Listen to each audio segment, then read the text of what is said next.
Hey, this ain't a drill. Only time I'm playing is on the field. And when I'm on the field, no, I got mad skills. And you know we bout to eat this a fast meal. Y'all gotta pay for this heat like a gas bill. We keep on coming back, so yeah, they mad still. Everyone sick, make them pay me some bad bills. Red, white, and blue like Superman, so you know we eating at the Super Bowl. Kill the competition, set up the funeral. Josh Allen catching all the shots you go for. We callin' blitz. Ready to start, we ain't calling no quits. I'm the #1 draft pick. A lot of y'all talk, but I ain't hearing it. Only listen to Keyshawn and they talk about the Bills dominating on the field. All our players got them skills. Buffalo gon' make a kill when we talk about the Bills. Dominating on the field, and our players got them skills. Buffalo gon' make a kill. Hold on. I had to eat my food real quick. My bad, y'all. I'm sorry. I was hungry, but we here now. How y'all doing, everybody? Don't take that heat, bro. Please don't take that heat. We had some technical difficulties we had to take care of here. Obviously, that should be the new name of this show is Technical Difficulties going forward. But we're here, and yeah, I mean, Dan, I don't know how late you can stay, but if it's possible to try and make up some time, I know you got to go, but we'll see what we can do about that. We do apologize for starting 20 minutes late. And the funny part was, I actually got here more than 6 minutes before the show started. He got here early. So let that be a lesson. I am never going to be here on time or early again, because then we will be right in there. But anyway. Let's get to it. Yeah, so obviously you heard the news. We'll start with the salary cap now, 303.2 million. Yeah, so... You sure? I thought I saw 301. It's 303? 30. Hold on a second. It is 301.2, isn't it? 301.2 mil. Okay. 303 has over the cap. They're still being favorable. But yeah, so the Bills are a little more cap strapped than they thought. I mean, it's not enough to really care about. It's only a million or so less than what they thought they were going to have. So if you notice, they didn't do anything with Josh Allen. They didn't do anything with a lot of guys that they could. They thought possibly Spencer Brown's going to be enough, but it wasn't. So, here we are. Josh Allen's obviously going to free up a lot of money, so don't worry too much because he's going to be the quarterback until they don't want him to be a quarterback anymore, which is never. So we can keep extending him until Ken is doing a show in my place and I'm on a walker somewhere.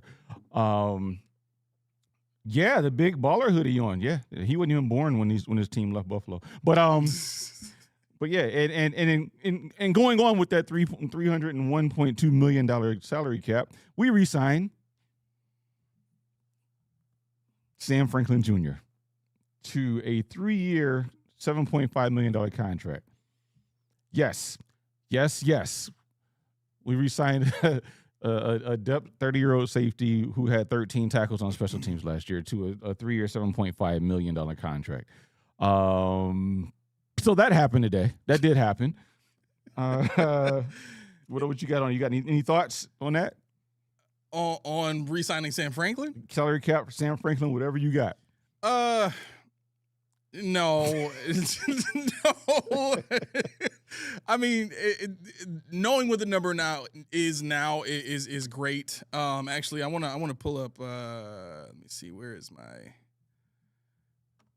I want to pull up the Bills salary cap here. What do you want to know? How much they have to go, or what they're under? Because they're 3.6 mil over the cap right now. And that's with the restructure of Spencer Brown. Yep. Okay, so according to Over the Cap, they're $6 million over right now. Okay. Yeah. So they're $6 million over right now. So they restructured Spencer Brown to take 10 off, which is right around where we thought it would be. And that's okay. But the reason I wanted to look at the actual number is I think if you're gonna get to a place where you have created some cap space, I think one of the first things you're probably gonna see the Bills do is extend Dawson Knox. Yeah, that'd be the smartest thing to do. I mean, everybody talks about. I heard a guy this morning, and I don't know if you guys listened to GR this morning, but Jeremy White kind of was at his wits' end with one of the callers. The guy said, I don't know what you guys are talking about. This roster's really good. And, we don't have this, that, and third. And dude was I heard that BS, bro. Jeremy was like, what would you like to do? Thank you. Just one move. I mean, I was. It's a big difference between the flagship station for the Bills and now, and I'm around for it. But yeah, I mean, people are they just won't let it go. They won't let it go. No, and what's funny about it is most of the justification for why this team is good all revolves around Josh Allen. The guy that called in really only said one defensive player in Ed Oliver that is an absolute difference maker. And we knew that, but we also didn't like the fact here on and I'm just talking about us here on this show. Mm-hmm. We didn't like the fact that Ed Oliver needed things around him for him to be dominant. He needs a one tech to be dominant, right? Well, the reason why I'm not no, go ahead. But the reason why is because when you don't have a one tech, guess who's a one tech? Ed freaking Oliver. Exactly. Which makes him irrelevant. And then everybody, he sucks. Why'd you draft him number 9? You don't draft a one tech nose tackle at number 9. Exactly. You just don't do that. Yeah. But only in Buffalo. You let the Titans draft him in the first round, and then you trade your pass rusher for him, and that's how you end up getting your one tech. That's how you do it. That's how you get a one tech. I feel like this happened before. Did this happen recently? Very recently, Ooh, okay. Actually. Yeah, the Jets traded Jermaine Johnson III. Get the hell out of Dodge. To the Tennessee Titans for Tavondre Sweat. This can happen. It happened. Wow. What was incredible to me about that is we're still we're seeing moves like this being made by teams that know for sure that they need to get better. And it seems like the Bills aren't aware that they need to get better. They think they just need to retool some things. They just need to fill out the roster and they'll be fine. And part of the reason why I asked the question that I did as the topic of the show, did we miss the changes, is because I'm after watching the press conferences, I'm like seeing trades and moves and stuff like this. Like I'm left wondering what's gonna actually change, and if they feel like things did change, what actually did change? The only thing that changed is they don't have a focal point anymore. Everything went through McDermott. Now everything goes through Muttonheads. Well, I shouldn't say that. You got Joe Brady who's learning as he goes, and you can tell he's green. He ain't ready. I don't know about on the field, but the off the field stuff, the media stuff, he ain't ready for that. Mm-hmm. That's not Joe Brady's deal at all. Brandon Beane is too busy being excited because now he can be the face and not McDermott. He thinks, but he's going to learn very soon that's not so. In the Buffalo organization, you are not going to be the face of this franchise, and you're not going to have as much power as you thought because, I don't know if you noticed or not, but I have this segment, and this is going to tie into exactly what you're talking about. Things that piss me off. Okay, very quick list. Mm-hmm. Brandon Beane's repeated explanation of draft board philosophy. He's so when you go into a draft, you only have 14 first round grades, and if you like a guy, you got to get up there and get him, or if he's not there anymore, you don't want to reach, so you want to pull back and shut up. Shut up. One, everybody knows that. If you like a guy and there's nobody there, you're going to just like, I'll take this guy. I don't care. Just because I got to get somebody, I have to. Or you do what Beane prescribes and trade down, or whatever the case may be. I'm tired of hearing how he has to be restrained. I'm so tired of that. They gotta tell me, are you sure you want to make this move? What move do you ever make? I put those in my notes too. I said, how strong are these guys that are holding Beane down from making any moves? Brandon Beane's like 5'7", 5'8" at best. Yeah.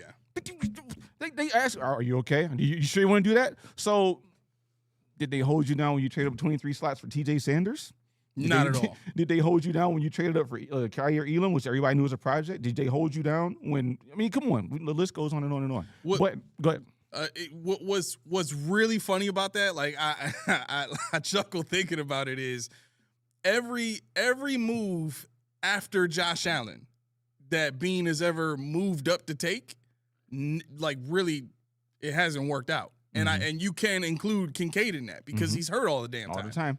So excellent tight end, but always hurt. Yeah. So if I'm the scouts or these people that are responsible for holding Beane down, Heck yeah, I'm putting him in the headlock. You ain't going to get your behind away from that Go to guard. sleep. That's right. Go to sleep. You going to stay where we're at, and you going to pick there so that we can make sure you don't make a stupid mistake like that. Because realistically, you had a room full of good coaches and good scouts that contributed to the decision on Josh Allen, right? You still had Leslie Frazier on the squad. You still at the time had Rick Dennison, Brian Daboll on the squad looking at Josh Allen like, should we take? Yeah, can you work with him? Yeah, get him.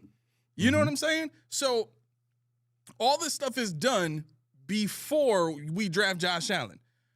After that, Brian Daboll left. What? Go. Oh, okay. Because Roy says, I hope Tommy's not listening to this, and then we get this. There's stuff. I'm telling you, like I put him on. I'm telling you what I put him. Beane calls himself aggressive and says that's why he puts guys around him to hold him back. How strong are these guys? Can we fire them? Like, if you can hold me back, you got it. Right. You can hold me. You got it. Right. Hire me to do that. You got the small guys. On top of that, you say you're an aggressive person. Are you only talking about the draft? Because you don't pay the right people. Like it's easier for you to pay the guys that wouldn't really have much value anywhere else. Like Christian Benford wouldn't have that same $19 million value anywhere else but here. Mm-hmm. Like, let's be honest. Yeah. In most cases, Benford wouldn't have started anywhere else but here as a 6th round pick. I mean, you think about the most aggressive moves that everybody says, Von Miller. For sure. What's aggressive? He went for market value. It's the worst move we ever made. I'm telling you, but he went for market value at that. Yeah. 17 to 20 what's aggressive? You just paid what it told you to pay. Right. Right. There's no. Will you say that he makes collected moves, moves that he thinks is going to better the team? But you can say the same thing for McDermott. The same people that bash McDermott need to think about Beane, because McDermott did everything he did not to sabotage the team. Beane's not trying to sabotage the team, but they're doing things that they think are the ways to go. And so when you're talking about that, when have you ever seen him trade up to 17, 18, whatever the case may be, from 30? I mean, now did they move up for Edmonds? They moved up for Edmonds, but they already had. I think they had 20. They were like 20 or something like that. Yeah, they were already pretty close. Yeah, they were already there. Moved up a few spots. Right. I mean, my thing is, if you trade up in 8 years, you would probably find 3 or 4 studs by now.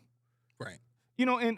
And at best, we have no cornerstones. We have no old issues. I said the real word, but I'm not going to because you already know. But I remember, I remember what I was doing when we drafted player X. You don't have those thoughts. Yeah. When we drafted Greg Rousseau, what were we doing? We were getting pizza. I remember that because it was my birthday. But outside of that, Rousseau, it happened. I can't even think of nobody else because it's nondescript. I know who the draft picks are, but Kincaid, what were you doing? Do you remember? I don't. I mean, it's like there was never a Sammy Watkins move. You're like, oh, snap, it's happening. Even if it doesn't work out, it's happening. Right. And those are the moves you're like, I see where you're doing. I see where you're going with that. I see where because Sammy Watkins was that guy in the draft, and he just decided he didn't want to be that guy. Right. But we saw where he was going with that, and it was and that was what, Whaley, I think it was, or was it? Yeah, that was Whaley. So, and it's not to compare Whaley and Beane. That's not my thought, but it's just some moves you're like, yeah, okay, he got hurt. Okay, his head wasn't screwed on right. Okay, you really swung for the fences because this dude had it all. Right. But we just don't have that. We have these, I'm being aggressive in a safe manner. And this is, I thought about it. Remember when Brandon Beane was so pissed off because he didn't get a 3rd round compensatory pick? Mm-hmm. Why? Remember what he did with it? What? Dwayne Carter. That's right. Remember last year we didn't have a 3rd round pick. Yeah, he traded back. He traded. Guess what he did? Landon Jackson. Landon Jackson. Keep 3rd round picks away from this guy. And I mean, he's like I said, he's hit on what, 2 second rounders. He's hit on. I don't know if you want to give him credit for Tremaine Edmonds, but he hit on Josh. Who else has he hit on in the 1st round? I mean, is Rousseau a hit? Ed Oliver's. I would say Ed Oliver's a hit. Yeah. So that's 2. Yeah. Who else? Who else does he hit in the 1st round? We need a cricket button in here. Quick PSA, by the way. Shame on you guys. Don't penalize these two gentlemen for my mistakes. We only have 8 likes right now. Get those up. We meant them 8 likes too. We hate y'all. Just don't hit the thumbs down. I get the frustration. I really do. I get the frustration. Yeah, this is a free show for y'all. So we want to. You know what? Matter of fact, I don't know how many views are, but we need 5 views. We need 5 subs to get 900. Yeah, 5 subs to 900. Can we get that? Can we get that? I don't even care. I mean, you gonna hate me? I want to see the 900 when I want to see the likes. I want to see the subs. okay. If my mom texts me and say you got 900, damn it, it was a great show. It was a great show. It's a short but great show. I shouldn't tell you guys this, but I do have news. I think unless they screw it somewhere, I'm gonna have Mondays off again soon. So there's that. That deserves the horn.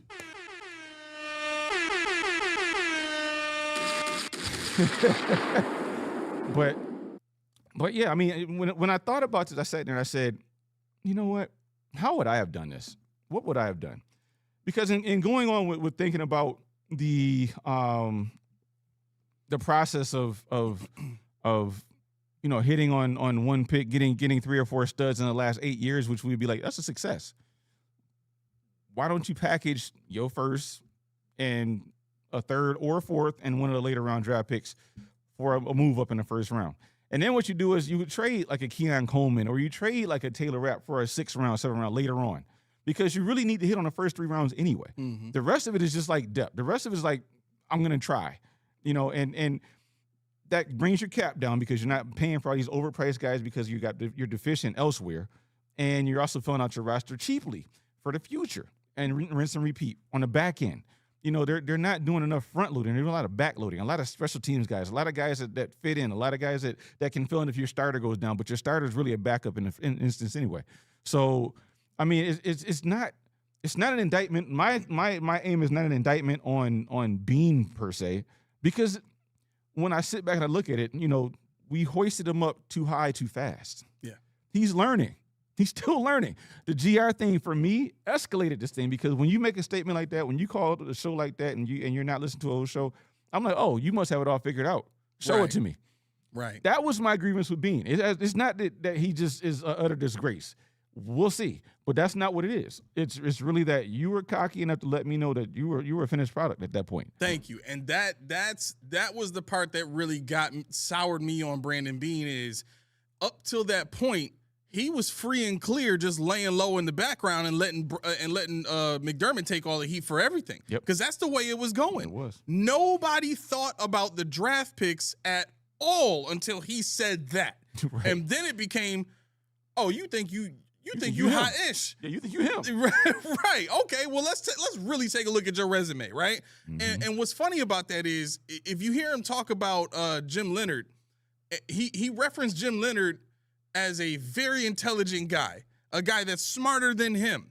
And then also went on to say, most guys that are that smart are not as humble as he is. I'm not quoting him. I'm just paraphrasing what he said. He just kind of made reference like, for a guy to be that smart and be smarter than me, like it was good to see that he's not arrogant, right?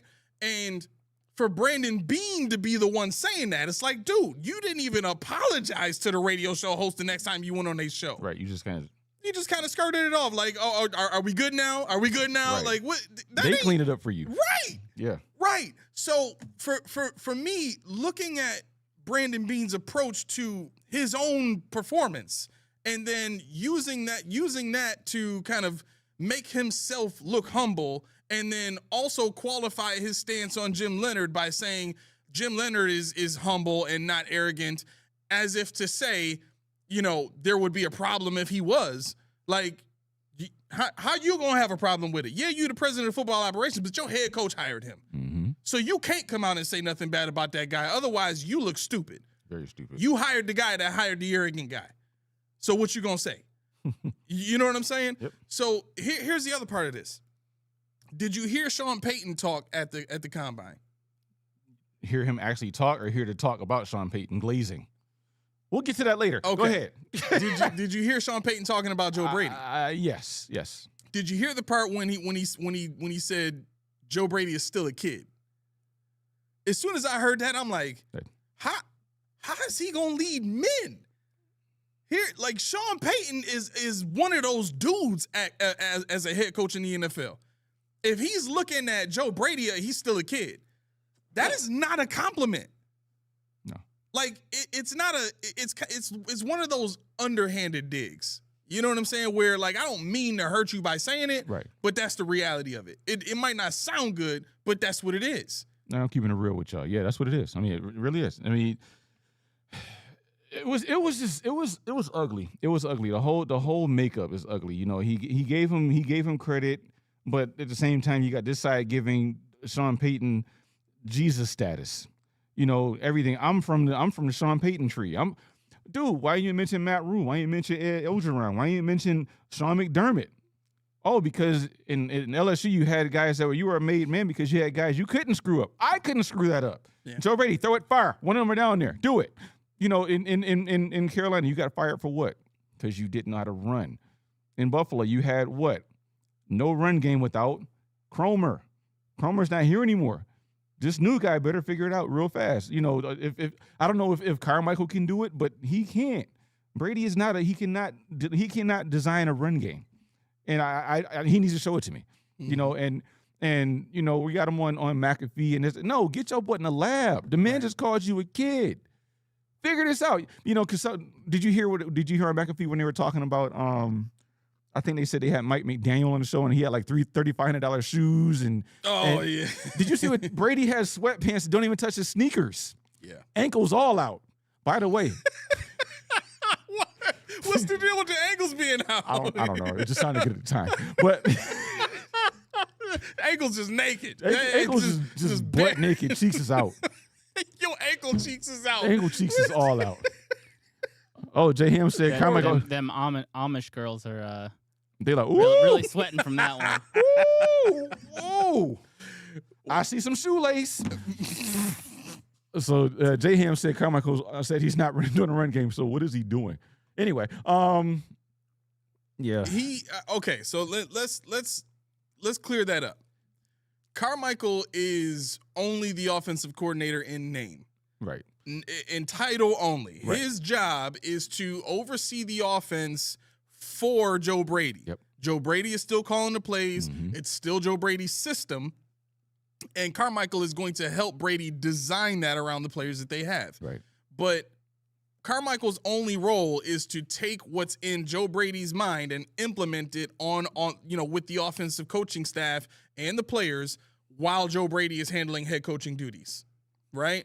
So I don't want any of us here at all, anybody watching us right now, anybody that tunes in after we're done with the show on another day, please understand Carmichael is not here as a real OC. Right. He's never the good thing about having a head coach that brings an offensive system to your team is that's going to be married with your quarterback until you fire the head coach, right? And whoever the OC is typically not the guy that you have to worry about getting a job somewhere else and that ruins things for your team, unless that offensive coordinator that you had was, part of he was responsible for designing a lot of the offense or something like that. Mm-hmm. You know what I'm saying? Mm-hmm. But he just didn't call plays. Like if it was a situation like that with Carmichael, then I worry. But Carmichael has done the same job with Sean Payton for years. Right. So he's only coming here in the same capacity, basically. Yeah, I mean, I got bigger fish to fry, so he doesn't really bother me as much. I don't have any agreements with him because I don't know anything about him, for one. And two, they said straight up, this is going to be Brady's offense, and Carmichael just kind of there. So I'm okay with that. It is what it is. But when you have a green guy, you have, a Carmichael who can come in and help you out, tell you where you should have zigged when you zagged. You have Jim Fox coming in and helping out Leonard, Jim Fox, whatever it is. It's John Fox. John Fox. Yeah. You have age on your side. You have guys that have been there on your side, but you got to look at all the glazing they did over the Saints and what the Saints have been, and it's telling where we're going because there's a lot of parallels. You predicated this team around a quarterback that is all world. You Drew Brees even. But Breeze was an accurate dude that couldn't run. What are you going to do when Josh Allen can't run? You're going to still support him out there with Keon Coleman and Elijah Moore and Josh Palmer's and them. No, it's not going to work. You got to get dynamic talent. I mean, James Cook is fine. Khalil Shakir is fine. Dalton Kincaid might be fine. But for the rest of it, you got Dawkins is getting older. You don't have your interior line on the left side. You might not have a full interior line after next year because if this doesn't work on a left guard and center, and Torrance doesn't resign, you need a whole center to that donut. Yeah. One of the other things I noticed on the Pat McAfee show was, Beane mentioned, and this was kind of sneaky the way he mentioned it, right? Mm-hmm. But as soon as he did, I really started to give some thought to just how much of this entire process from firing Sean to hiring Brady was premeditated, right? Mm-hmm. Beane mentioned that Joe Brady sat in the draft room last year just to see what it looks like and feels I like. had that too, and he worded it like this. He said, "You know what? What are you guys doing there? Like, how does it go? Yeah. Why don't you come on in?" Exactly. Exactly. And I heard this last time. I'm like, McDermott, he didn't even realize he was getting stabbed in the back. He didn't even know. He had no clue. He's sitting there really trying to build a team. Like, yeah, we want to get next year. Next year. Next year. Next year. Pagula. He's out of here. Yeah. And you're right. I mean, there's so many things that like, so we're helping Joe. We want to bring Joe and we want to do this. And I'm like, really? Mm-hmm. Why? Just because? Why didn't Babbage go in there and do the same thing? Joe's going to come on in, Babbage. Because he wasn't staying either. Yep. Yeah. I mean, the funny thing is we sat here the whole time. Who's going to replace Brady? No. Brady's going to get elevated, and then we got to replace Brady. They didn't say that he was going to elevate. They said he wasn't going to be Everybody an OC. was so ready for Brady to leave, too. Like, who's Sean going to hire? Yeah, right. Who's going to be the new OC? Oh, man, let's see if Dayball wants to come back. Let's see if we can get this guy and that young guy and pair him with Sean, and hopefully we'll have a good offense. So Sean and Pagula and Beane didn't want Dayball back. That's hilarious. Not one of the three. I think Sean would have been the one that would have taken over the other two. You know what's funny about that is when you look at the position that Beane is in now, why would Beane ever bring anybody into the door that could tell Terry Pagula what Beane is doing wrong? Right.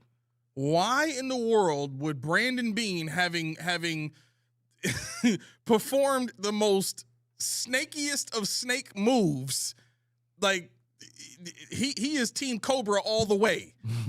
Seriously, he's Team Cobra all the way. He slithered in there and sat on Terry's shoulder and just fed him every little bit of information he needed to turn him against Sean McDermott. Yep. Right? And when you look at that, it's like, no wonder you hired Joe Brady. Mm-hmm. No wonder this is because Joe Brady don't know no better. They're in alignment. Right. What is he? You know what? I'll give you a prime example. The nonprofit that I used to work for, when my predecessor left, I was supposed to take it was a director position, which meant the only position higher than me was the CEO, right? There was no other competition for the position. The other guy that thought he was in competition really wasn't in competition, and that he kind of shot himself in the foot for that.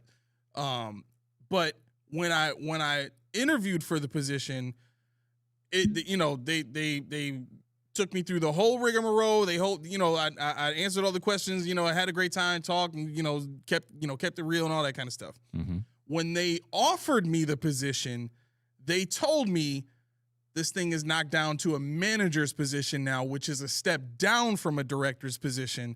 Now I would have to answer to a director and not directly to the CEO. On top of that, they told me that the position paid, I think it was like $13,000 less because it wasn't a director's position either. On top of that, they decreased it a little bit more because I was I took insurance for my family. Right. So I'm getting paid like $40K for this position, and me not knowing no better, I took the position. Mm-hmm. I'm thinking, okay, it's a salaried position. They didn't tell me it was hourly. Mm. I didn't find that out till later. Is that salary broken down by hourly thing? Yeah. Yeah. Yeah. So I still had to clock in. I still had to clock out on, all that kind of stuff, keep track of my hours and everything. Couldn't work overtime, none of that. Right. So a lot of stuff about this position was not what I expected at all. But guess what? I took it anyway. Right. You know why? Because A, I didn't know no better. Mm-hmm.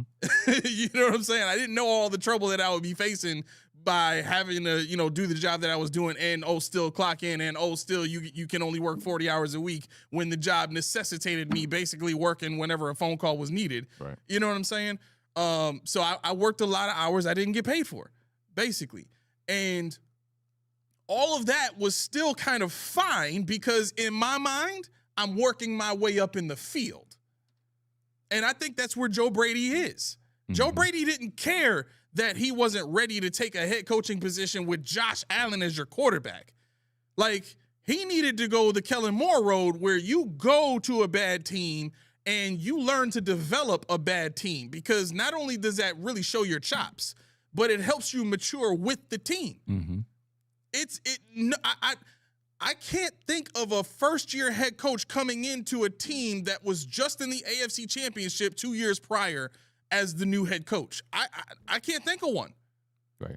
And I thought about this for a good long time. Listen, if anybody watching right now can think of one, I can't. Yeah. But this guy comes onto a team that's ready to win now, and he's got to figure it out. And players gave him an A- grade. He got an A. No, that was for 2025. That's what I'm saying. No, they gave McDermott an A- grade. He still fired him. Yeah. You get to the. The worst thing about your team last year was travel. They got that up to a B-. And the coach was better than he was the year before, and they still fired him. That's right. I mean, it's 100% right. And Kevin said, wait a minute, McDermott was throwing people under the bus, everyone under the bus for years. Beane's seen all this. And I don't care if he was or not. Beane should have been going too. Beane has no business being a GM right now. Do we know for sure, though, that it was Beane that orchestrated everything, or was it just Terry in his feelings and trying to save money here and there and cutting corners, and Beane was the easiest thing to keep around if he was getting rid of McDermott? No, because if it was about cutting corners, you don't fire a head coach. You still owe $22 million. Right. But how much did he owe Beane? Actually, let me look up and see how much Beane is Beane making. didn't make as much as McDermott. I know that. But, okay. Yeah, but you're still paying Sean McDermott 11. No. I'm saying. No. Yeah. I'm with you. Gotcha. Yeah, I'm like Beane is probably definitely less. Yeah. Not anymore now that he's got a higher position. Right. But Sean McDermott was making $11 million a year. So if Beane was making less and you still fire Sean McDermott and you still got to pay him to take a year off next year, that's not fiscally responsible. Lynn, I'm wrong so about what? are you saying it would be better if he fired Beane instead of McDermott? I'm saying it would be better if he cleaned house, because then it wouldn't have to be about money. But he doesn't know a lick about football, and I think that's what he was concerned about. Well, yeah, and that was, and that's exactly why you clean house, because you don't know how to evaluate. You just get rid of everything. Right. And the other part of this too is, if you look at what Atlanta did, Atlanta went and got a guy who was their franchise quarterback there to come in and work closely with the owner as the president of football operations. You need a guy that knows the game. Brandon Beane doesn't know the game. He knows the office stuff. He knows front office stuff. That's cool, but that doesn't help you to know whether or not a player is actually good. Your trust in your scouts is only half the equation. Right. You are the guy that's turning in the card at the end of the day. So I'll put it like this: even if Brandon Beane had good sense, he's still half responsible for every pick that we have right now. Real quick, Aramis, yeah. Just disable and re-enable your camera. It froze up. It froze? Yep. Somebody, why you doing that, Lynn? Tell us why I'm wrong. I want to know what I do. I said a lot of stuff. But yeah, no, you let's see. Sweat said, I'm excited to see if it was McDermott or Allen is the reason that team was winning. It was Allen. And that's okay. Either way it goes, because McDermott can only do so much on the sideline. The same way, if players don't execute, is that always on McDermott? No. Everybody talks about what's his name, Brandon Cooks dropping all the passes last year. Was that on McDermott? No. But it's your team. It falls under your umbrella. It is what it is. You got to take the fall for when things happen under your watch. That's just how this goes. Yeah, Lynn, tell me what I did. Significantly less. Yeah. So according to this, let me just double check. It's like $2 million. I was about to say $2 million. Yeah. Because I looked up a long time ago what he was making compared to other GMs, and it was it's like 1.8 mil or something like that. Yeah. So with the added responsibility, it went up to $2 million. Yeah. That is incredibly terrible. Yeah. I like in this too. You know how you get that? Okay, stay with me now. How you get? Stay with me now.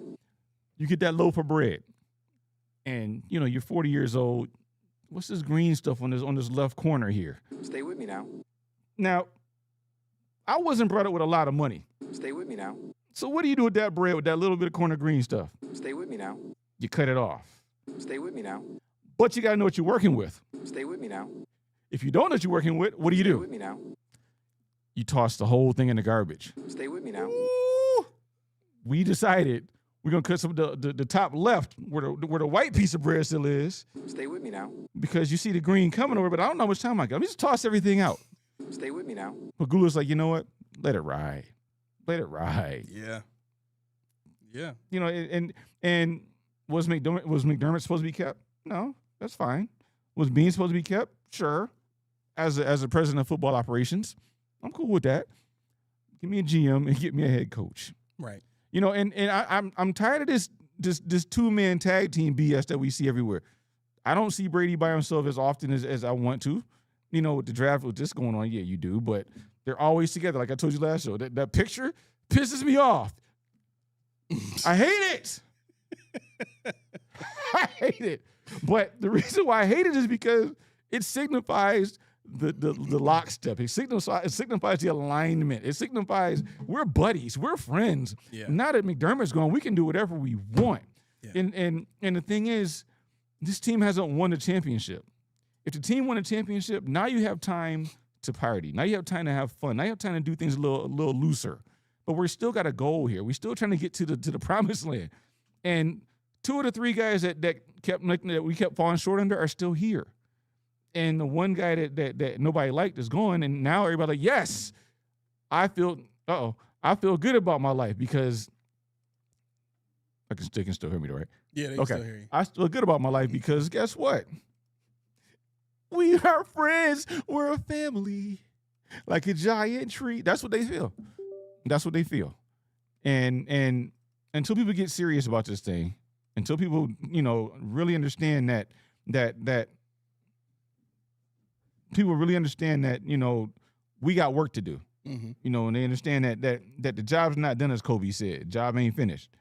We still have a quarterback here. We still have a guy that you see mold that you don't see is spread. No, you don't need the mold. That's the point. Exactly. But if you don't know what you're looking at, you don't know, is it spreading or spores? What is that? Is that just crumb? I don't know. Toss the whole thing out.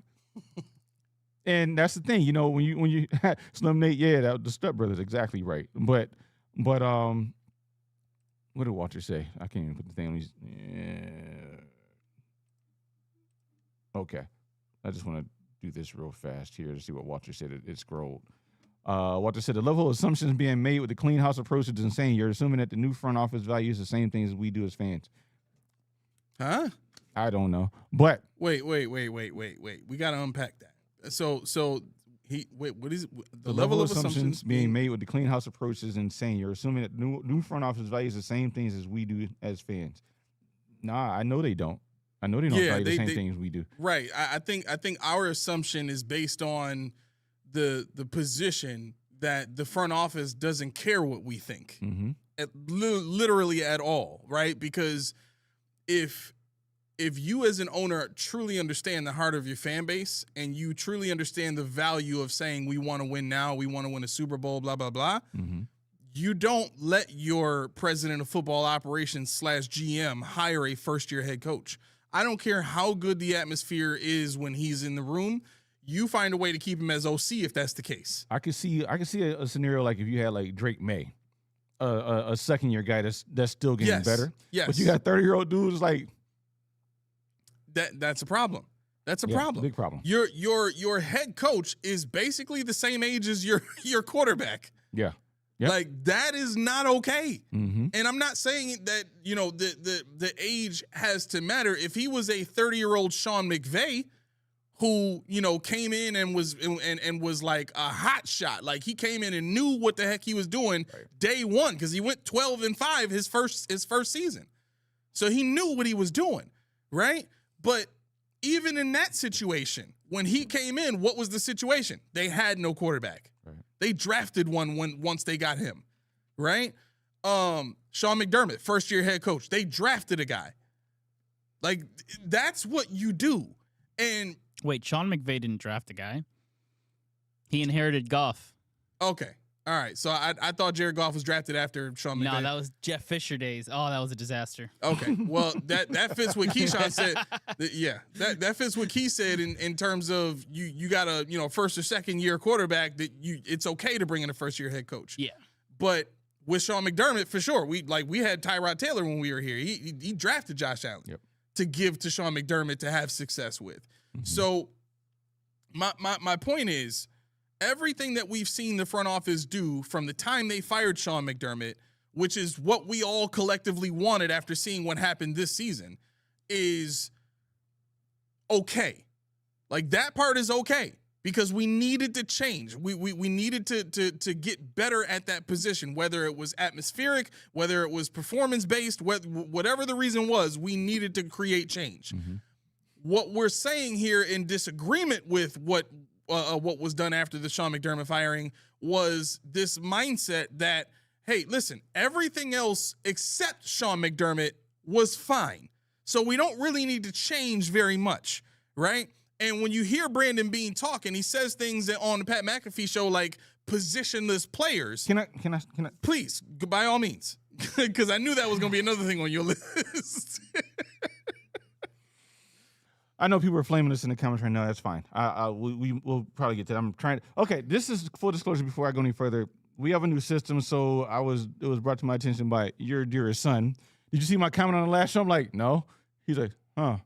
I said something like, I didn't see it. You know, if we miss a super chat and you see it, and we're not disrespecting, just let us know that there's one that we missed, because we're still trying to work through this mainframe here. Did we miss one? Is that no? Oh, okay. I just thought about it because last show somebody had put one in there and then they put a question mark like 10 minutes later. I'm like, my bad, we didn't see it. Oh man, disrespect was not intended. Yeah, not at all. So we read it, but it was just super late. Oh, okay. But at any rate, yeah, no, the positionless player. So you're telling me under Brady and Beane's philosophy, how often does Jamar Chase run a slot? Not often. How often does Justin Jefferson run a slot? Not often. So that there's a knock on those guys because they don't play slot and outside? Yeah, apparently the idea of a number one receiver that Brandon Beane has in mind is a guy that can and does do literally everything. Khalil Shakir. That's their idea. Because I think Joe Brady even said it. He said, you know, we got to get him more passes, more targets, more. I mean, you do, but get it to him in different levels, different layers of the football field, which is what he says he's going to do. I need to see it. But you know what's irritating about that is I think everybody knows Khalil Shakir is not a number one receiver in the NFL. At best, he's Amon-Ra St. Brown, which is a guy that you have to scheme open in order for him to put up number one receiver numbers, not necessarily number one receiver performance, right? Because realistically, how much of Amon-Ra St. Brown have we seen, you know, in the playoffs really explode and open up and go off and all that? You know what I'm saying? Like, in my mind, and looking back at where we were, you know what? I'll put it this way. Amon-Ra St. Brown has so much talent around him. His job is super easy. Mm-hmm. If you really want Khalil Shakir to go off the way you think he can go off, make his job easy. Because what you're doing, and essentially by putting so much emphasis on Khalil Shakir's abilities and Khalil Shakir's skill sets and talent, is you're saying that's really the guy that we believe is supposed to step into that role that you all think we need to go somewhere else to go get. Mm-hmm. And that brings us right back to the same question that I'm asking in this episode, which is, did we miss all the changes? Because you were saying all the same stuff last year. Everything's the same. Literally nothing has changed except the head coach. Different person saying it. And I mean, the defense is going to be vastly different. It could possibly be worse this season. I'm excited about that. Yeah, I mean, cool. I'm with the change. I'm excited to see what all of this looks like defensively. But aside from all of that, because here's the other parts of the defensive changes. It sounds, when you hear these guys talk about players that they're going after and players they're looking at and how they value each position, it does not sound like they intend to bring a bunch of talent from the outside in to fill spots on this defensive roster. That to me is a really, really scary prospect. It's a scary position to be in if they think that Ed Oliver is going to slot in and be great in a 3-4 defense. It's scary if they think that Greg Rousseau is just going to be awesome in a 3-4 defense. It's scary to think that who else? I mean, they just re-signed Fedarian Mathis. Can he play the nose? Yeah, I think we've seen him play nose before. Or I'm sorry, was he the guy we were talking about before? Yeah. Fedarian Mathis, I think, is one of the guys that we no, I don't think it was Fedarian Mathis. Who's the other guy? Zion Logue is the other guy. Oh, the nose? One? Yeah, to play the one. They re-signed Fedarian Mathis. He's actually probably better served playing a defensive end in a 3-4 than he is playing a nose. Mm-hmm. If he I don't know if he can play the nose better than Zion Logue at this point. No, Fedarian, he's a 3-tech. Right. Yeah. So my point in saying all this is their concentration on trying to make what they already have work lends to this mindset that even before we talk about Sean McDermott's influence, Brandon Beane had already had it in his mind and was probably telling Pegula that the issue is not the players he's selecting, it's how they're being used. Right. And I know that we've said on this show before, guys like Shakir, guys like Curtis Samuel, who have the talent and have performed in the NFL before and can do it at a high level based on what their skill set and all that kind of stuff. We have said, if you use these guys right, Keon Coleman, if you use these guys right, cool. But don't put so much emphasis on these guys like you don't need anybody else. Right. Unless you plan on trading them. That's the only reason you do that. Those are your two options. Either, man, you really, really are just blindly in love with this player and you think he's the end-all be-all, or you trying to make everybody else think he's the end-all be-all so you can trade him. Mm-hmm. So I don't know. There was one more comment that Walter had up here. Well, why you do that? I still want to know what I was wrong about Len, and we're not hating. I never said Brady's going to be bad. I just said I don't like the delivery. I don't feel good about it. You can be optimistic, and like I said, I'm not going to tell you you're wrong. You guys telling I'm wrong. Mm-hmm. Fine. But, even still, we're following precedents and this, that, and third. Doesn't matter what the precedents are. Averages, law of averages, they're broken. You got Josh Allen. I thought everything was, as long as you got Josh Allen, there's a chance. I thought that was the truth. What if we got another guy that had Josh Allen, brought him weapons? What if? The same way when people talk about the drought, I thought when you had Josh Allen, there was no drought. It's like people are afraid to try because right now I feel like I'm in a drought. It's like, yeah, exactly. Like I say all the time, you ever played a video game where you're like, I'm grooving. Oh, that board coming. I know I can't beat it. It's over with. That's the Chiefs. That's the AFC. We haven't been to the Super Bowl yet.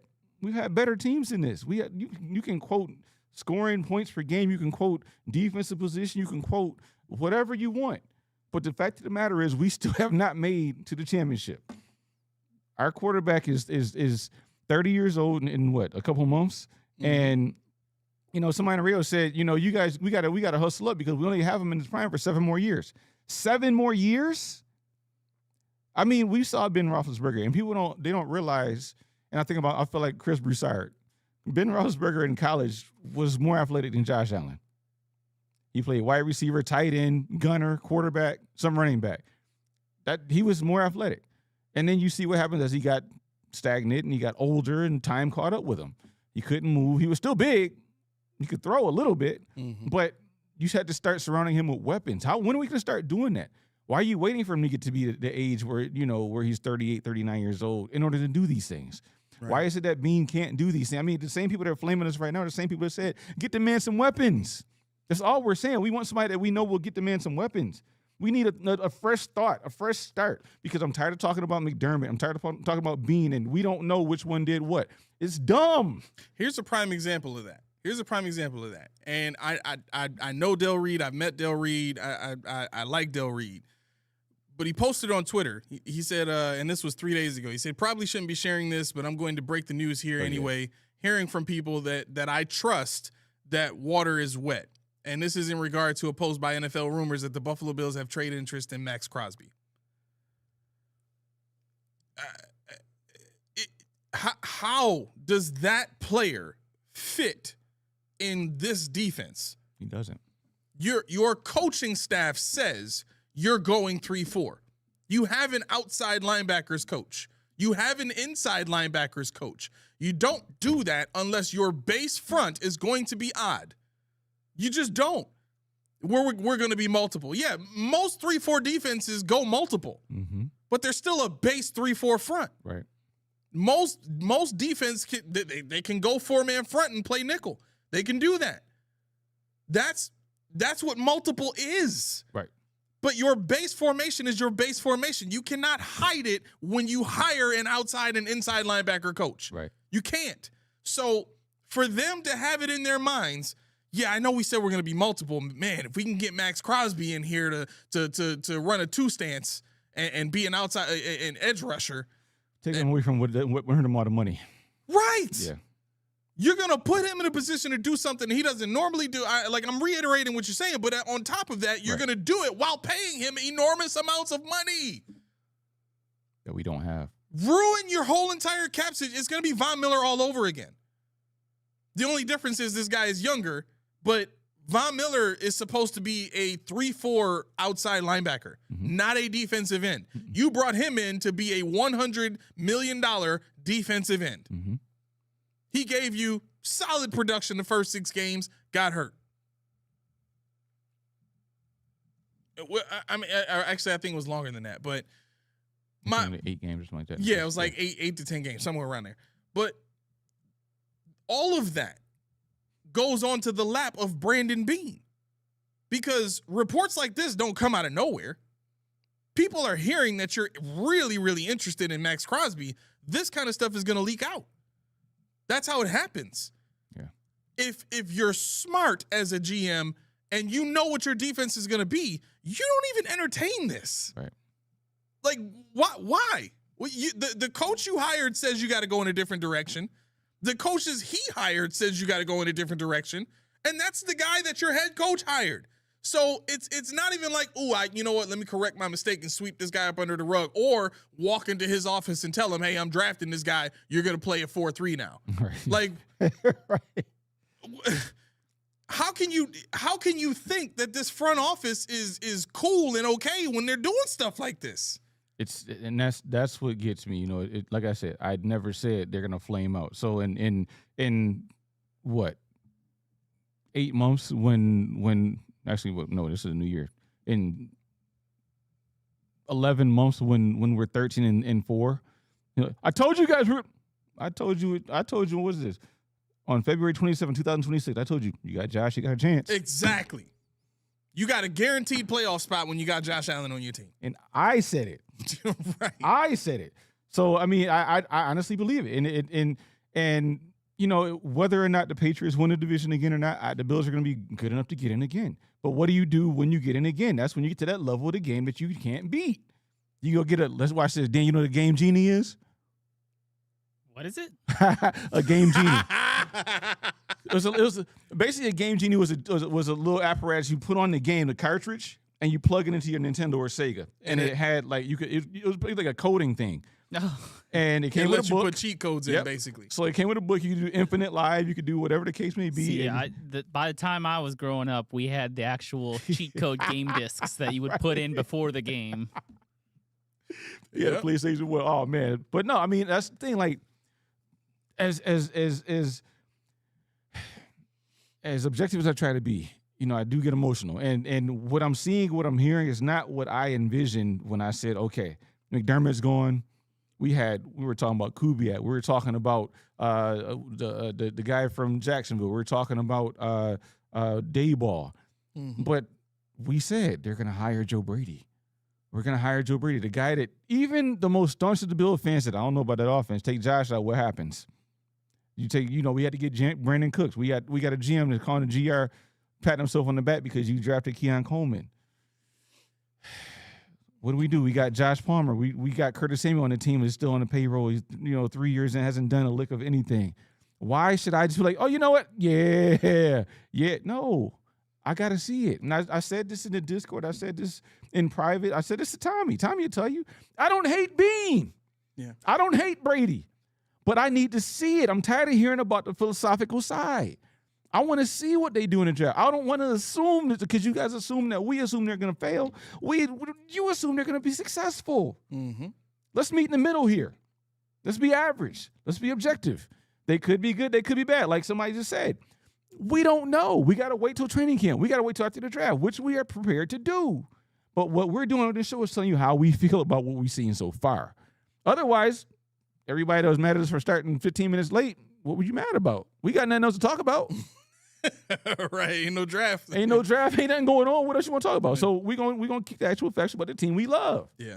Walter says there's literally no precedent for what you're suggesting. No franchise has gone completely new front office with the franchise quarterback still in house. To be completely honest, and I'm not trying to just abolish your stance, but why does that matter? Like, why does setting precedent really matter at all to what we're talking about here? And the reason I say that is this. History does not, history is there for us to learn from and not repeat the mistakes, right? But what did we do? We repeated the mistake by keeping Brandon Beane in house. And I think we're now seeing keeping Brandon Beane in house kept half the problem here.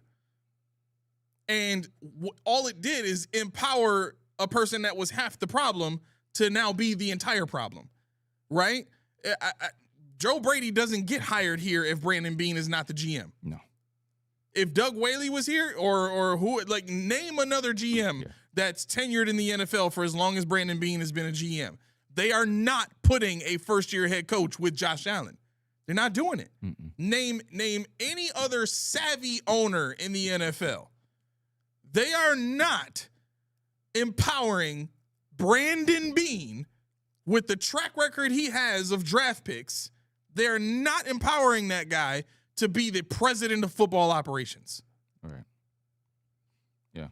I mean, that's the scary part. We get it. We're excited again. The combine, guys are running, jumping. Sonny Styles just broke all sorts of records. My nose bled. My ears folded up. We saw this. It was in live action. We saw another topic I was going to get on real fast. Not right now, but I will. Matter of fact, you know what? How about I shift the paradigm here? You guys say we're being negative. How about I give you something positive? Can I do that? This is the negative podcast. I mean, if that's if that's what this is about, like y'all knew that coming in. I mean, we gonna call it like we see it. And here's the other part of that too. I'm sorry. Go ahead. But here's the other part of that too. We're falling back into that same cycle where you guys are calling us negative, but we were right about McDermott. We were right.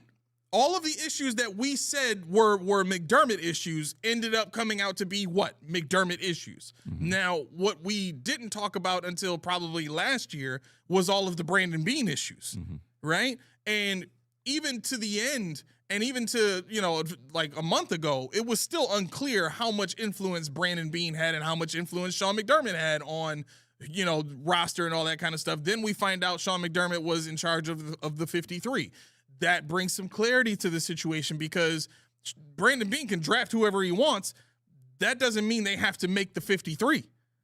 And Sean McDermott has shown he don't care who you are. First round pick, Kyer Elam, you ain't making it. You're not good enough to get on the field. Okay, you're a first round pick. The money and the pick dictates you're on the team. Fine.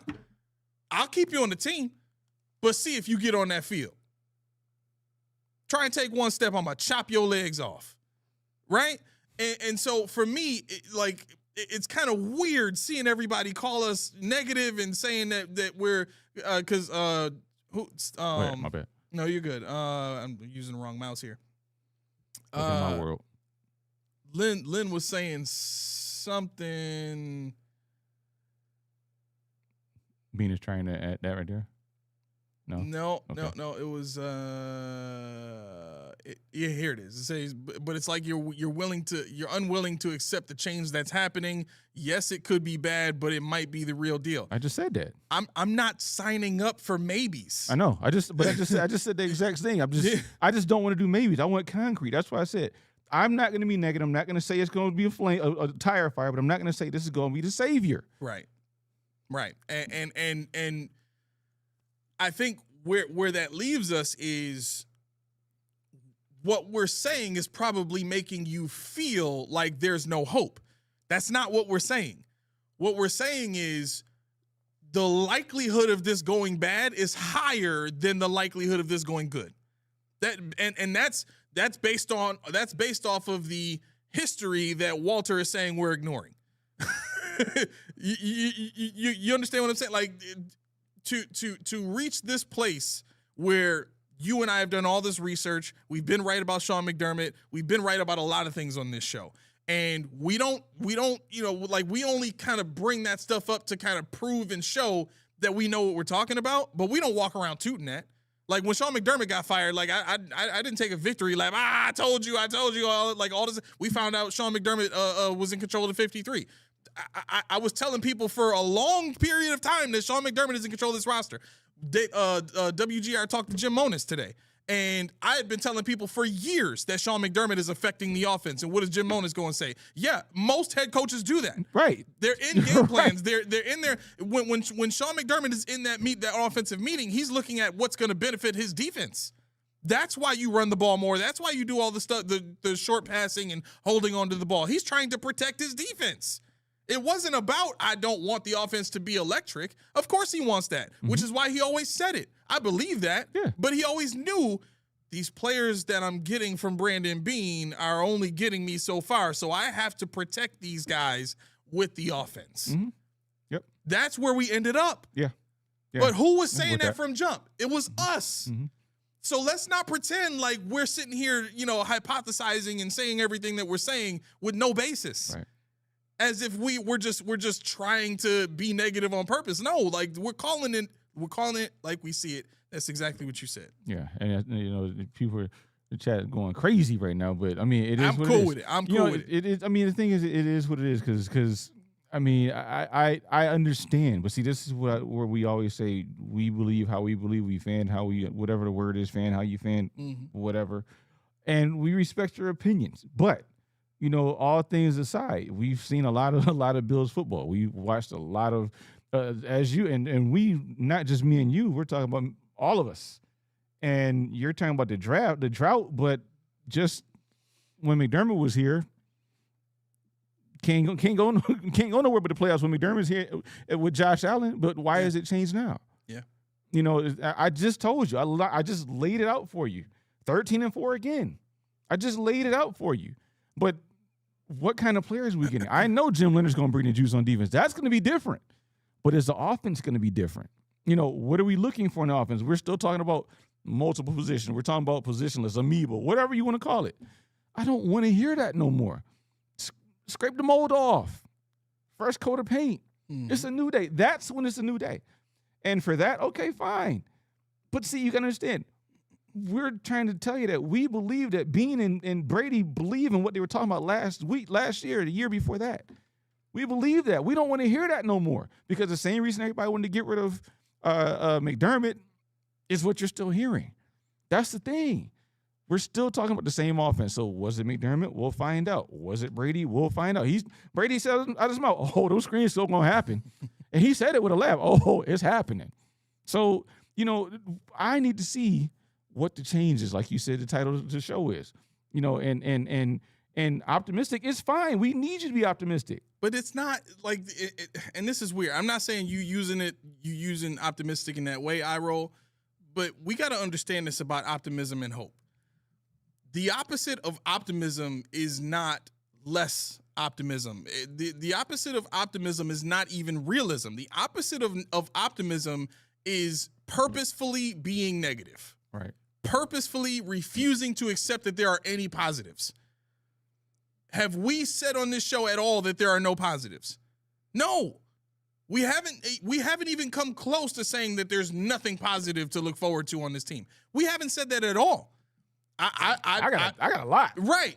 I've said, you've said, we're very interested to see what this defense looks like. We're very excited for the change there. We're excited to see what Joe Brady's going to be able to do with no breaks. We're very excited to see what these draft picks are going to look like. So, without Sean McDermott's influence on them, like, there's a lot to be optimistic about, but we cannot get into this place where you're either Republican or Democrat. Right. And I think that's where we're headed. Right. Bipartisan nonsense. Politics has kind of ruined every single debate in the world, because if you're not this, then you're this. And that's not the case.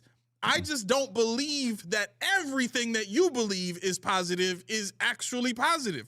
I think that overall, the changes that were made could be good. It could be better.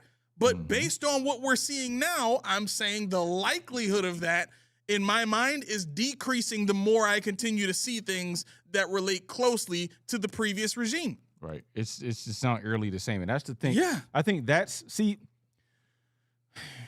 people are happy about the face of McDermott not being there. Mick Clappy, the glasses, the arrogance, the tightness is gone. So for that's when you see Brady and Beane, they're excited and this, that, and third, and they're happy, because for them it signifies a difference. For me, I don't care what they look like. I care about what they're saying, what they're, coach speak. It's not, because they're saying the same things that they were doing last year. Exactly. I can see if they came in and it's just like, it's not though. I mean, Kev, I'm not trying to talk, be combative with you, but I just don't think it's all taught now, because they're just telling you what they've already done. We've seen it. It's not a mystery. They're still talking about the positionless. The only thing different now is the defense. That's the only thing we know for sure is going to be different than it was before.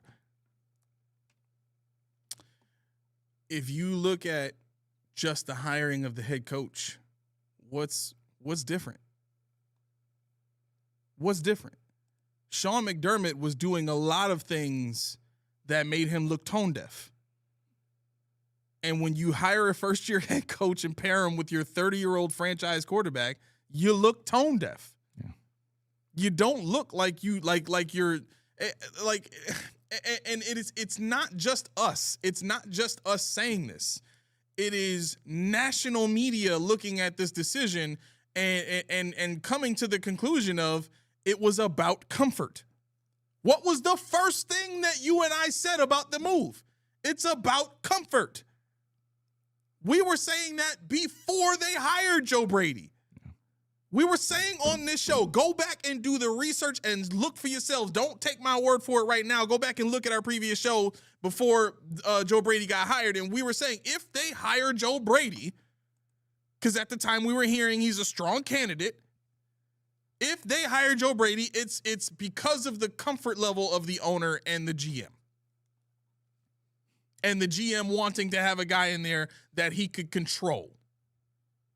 So let's not pretend like this is a brand new situation where we're supposed to turn a blind eye to the past. We're looking at the past. Mm-hmm. Everything that we're talking about right now is closely related to what they did just 6 months ago. Super chat. Yeah, what comment? It says, here we go. Oh, you got it? Yep. This show holds the Bills to real champion standards, and not all fans know what that means. Not drought, playoffs, contender, Rousseau-like picks is not champion standard. That's why I love PPP. Listen, thank you so much for that, by the way, Steve. I really appreciate that. Let me get that. You know what I'm saying? That's always been the goal of this show. We don't come on here thinking, how much negative stuff can we talk about today? The goal of this show is to objectively look at what's going on and talk about it. Whether that leads us to a place of feeling less confident in what they're doing, or that leads us to a place that feels more confident in what they're doing. Right. And what's really weird about all this is Bills fans are, I'll put it like this, Bills fans who were what I would consider rah-rah 2 years ago, and I'm going to 2 years ago for a reason, bear with me. Fans who were enjoying everything that was happening, enjoying the winning, watching us, be negative on this show, and happy with what the Bills were doing 2 years ago when we went to the AFC Championship game. All of those fans started to turn basically negative the following season, which is last year, when we didn't make it to the Super Bowl, right? Literally everybody. Like you couldn't go on social media and find one person that was like, nah, we don't need to fire Sean McDermott. Mm-hmm.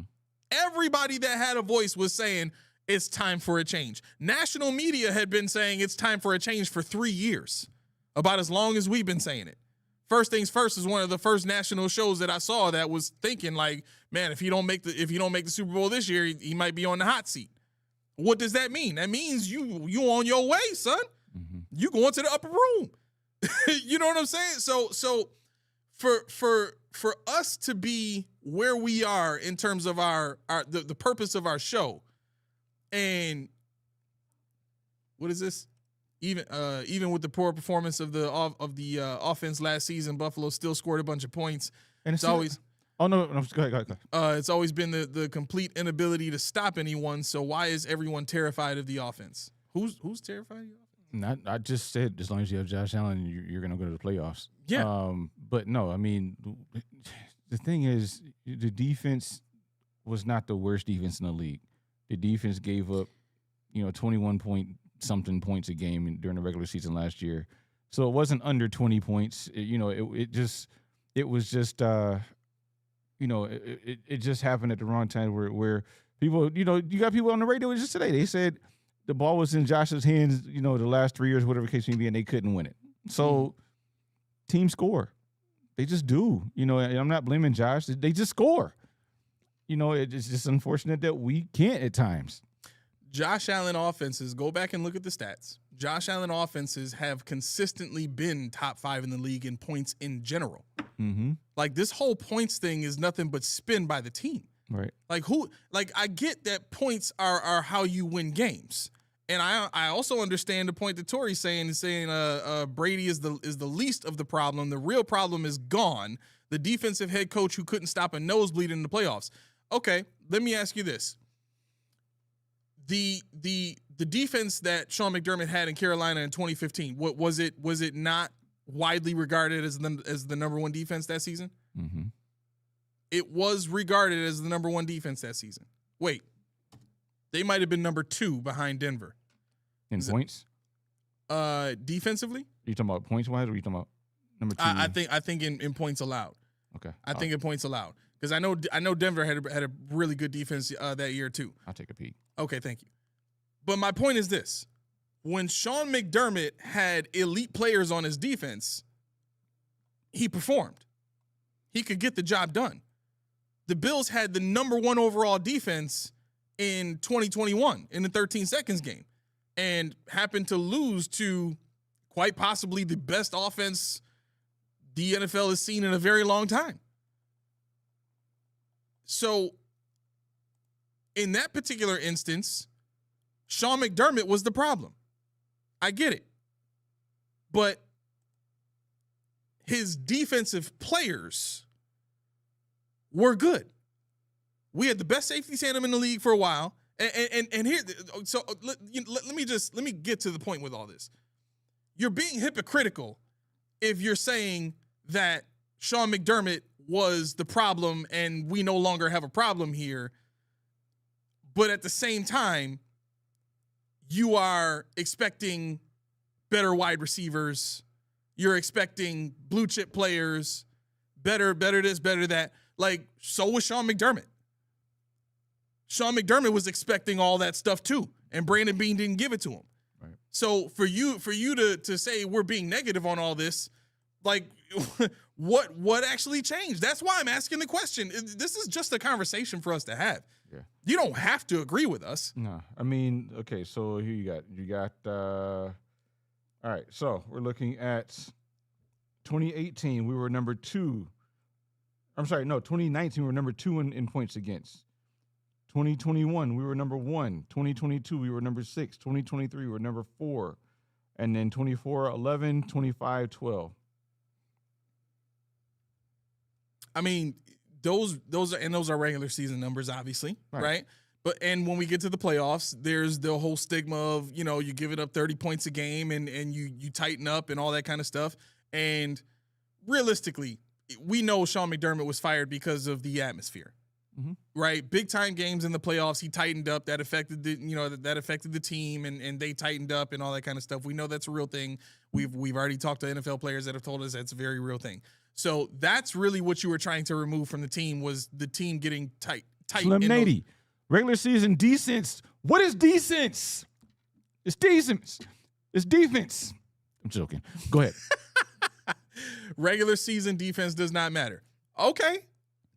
I do want to push back a little bit too, because I feel like we went on this show countless times this past season after the games and talked about the defense specifically and the coaching for the defense and the issues that brought along with it. And I think that's kind of where the chat is coming from right now. So, right. And I fully understand where the chat is coming from. It's not that I don't understand their standpoint.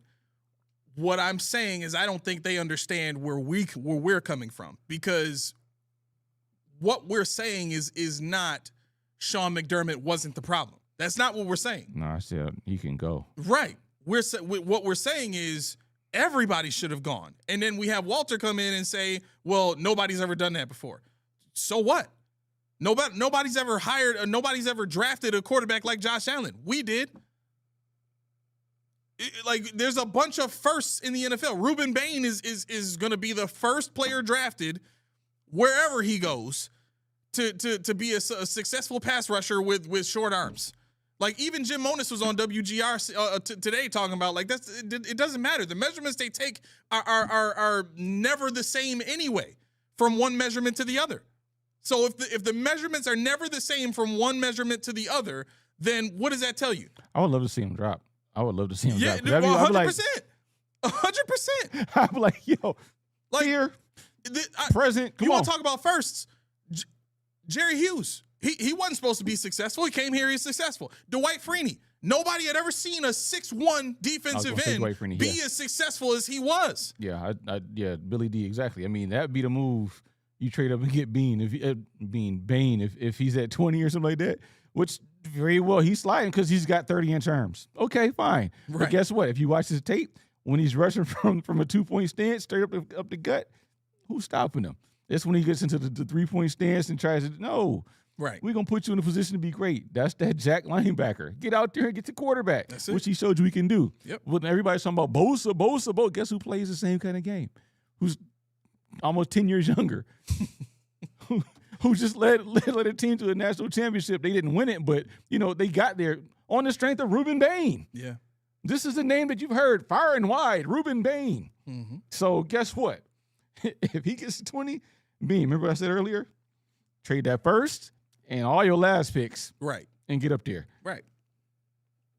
And that's so Dan, to be clear, that's what I think. I don't think, those folks that are like coming at us in the chat, I don't think they truly understand where we're coming from, because it's really not about whether or not something has been done before. And it's really not us sitting here saying that, Brandon Beane should have been fired and Sean McDermott kept. We're not saying that either. You know what I'm saying? So what let me be clear so that everybody can get a feel for what my vision was. Because I think if we go there, then maybe it's a little bit clearer about, what the expectation was and why the expectation was what it was. I truly really wanted to see a tenured head coach here, an offensive guy. None of the names that I had heard the Bills being interested in made more sense than bringing Brian Daboll back.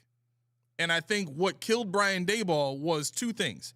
First and foremost, it was the way that he approached head coaching in New York, because he's known as a tough-nosed guy. He's going to get in your behind. He's going to scream at you. He's going this, that, and the other thing. Mm-hmm. And the reason that the Bills fired Sean McDermott was because of the atmosphere that he created around the players and that being considered negative, right? So you don't want the next guy to come in and be screaming at everybody and being super hard on everybody and in everybody's face and all that kind of stuff. So I get it. But when you're talking about a guy who can do more with less, we've seen Daboll do it. We haven't seen Joe Brady do it. Not to that level. I mean, his offenses everywhere else except here have not been great. Yeah. And just want to say, Tori, real fast. I think we found common ground one time in this show. We got it one time. That was crazy. Yeah, that was nuts. Yeah. And I'm sorry, Nate. Hit the thumbs button because I can't condone this nonsense. Okay, Tommy, your buddy Nate, did you just compare Ruben Bain to Javon Solomon? Tell me that's not what you're doing. I hope not. Tell me that's not what you're doing. I really hope not. I mean, Troy, Miami, ACC, what is it? Sun West or Sun whatever, Sun Country, whatever. So if you want your firsts, here you go. McDermott is the Tua of coaches, good enough to not be good enough. Lamar is the way to compare. Lamar is way too good to compare to McDermott. McDermott is not talented and limited. He's Tua. The Dolphins would be an example of a team that have a franchise quarterback and got rid of their entire front office. They got rid of everybody. They cleared house. And that dude was like, yo, nah, we doing this the right way. Right. And here's the other part of this. Trading a guy or suggesting that a guy like Tua for the money he's making, suggesting that he's available or suggesting that they're not married to him with the money he's making has never been done before. $99 million cap, a dead cap. It's never been done before, and they might actually get rid of him. They're like, you know what, 2026, who cares? Right. Because guess what, in the interview, he said, you know what, I'm about to destroy this team this year. Exactly. We're going to rise up like the Phoenix. But the point is this. There's a reason you do stuff like that. Yeah. It's because it sets you up for a better future. Right? The Dolphins are doing all of this now. Why? Because next season, you got 6 QBs coming out in that draft. Right. You gonna get one. Yeah. Right? So you make this mess now. You do all this stuff now because it sets you up better for the future. Mm-hmm. You get rid of your GM and you get rid of your head coach in Buffalo because it sets you up for a better year 2 of the regime you bring in. You're guaranteed to make the playoffs with Josh Allen. So go ahead and hire the right guys. Don't hire the guys that you can get away with hiring because they're cheap and because you can get by because you have Josh Allen. Because that's what this franchise has been doing since day one under Terry Pegula. Right. That's the problem. We matter of fact, while we're here, let's present to everybody something that you and I have landed on pretty much right at the end of the season is we realized over time all this bickering about Beane, Sean, who should go, who should stay, it's really Terry Pegula that's the issue here. Yep. Because Terry Pegula is the one that decided who to fire and who to keep. Yep. Terry Pegula is the one that thought it was okay to hire a first-year head coach for his 30-year-old franchise quarterback unicorn that has been carrying this franchise since the day he was drafted. Yep. So if we're really going to sit here and agree on a problem, it's Terry Pegula. Yeah, I think the chat has to agree with that. There's no way they can't. Yeah, there's no way around it. Yeah. And I was thinking about Josh Allen. You're lucky as Josh. You're lucky. Why? Because he's too nice. It couldn't have been me. They blame Josh basically for the reason why they fired McDermott. We saw him crying. You never seen Josh cry before? We can't afford to get all this talent you guys want because we paying that quarterback a lot of money. How many times are they going to say that? Mm-hmm. How many times are you going to say that? So guess what? They're lucky it wasn't me. You know why? Because if it was me, I would have said, you need to change my number. Change my number to 13. You know why? Because that's where I rank in 2026 AAV percentage in the league, 13th. I thought you were the best player in the league. Change it to 3. You know why? Because that's how many times you restructured me to say you saved your cap. And you're still not getting me nothing. Mm-hmm. You know what? Change my number to 5. Because that's where I am in terms of cap this year. I'm not number 1. Other teams are doing it. You should too. Bottom line is I'm done saving you. Get me some talent. Get me some talent. And never mind how much I make. I never made the top money. Never mind how much I make. You can afford stuff. Cincinnati did it. They that close and their quarterback can't stay healthy. Mm-hmm. Baltimore, their defense was bad. Lamar was hurt. But I'm here playing every game. For what? My foot's broke. Right. For what? My shoulder. For what? My elbow. For what? So you can go out there and say you want to get me positionless players? I think not. How you gonna look your QB in the face like that and say, you know what? We don't actually need to get you any more help. We just think you need to use Shakir better. You got to use Shakir better. You got to throw the ball to him more. We're going to put him in 3 different layers this time. Right. We're going to move him to 3. He's going to play 3 different positions on the offense. You know how much work that is for a wide receiver? Like, number ones, they eat that for breakfast. Like, they love it. Like, true number 1 mentality type of guys. Like, and these receivers, they know the drill when they come to a team. You really should learn all positions. Mm-hmm. But how many players are forced to learn every position like they are here? You know what I'm saying? The other part of this too is this whole positionless thing ain't fooling nobody.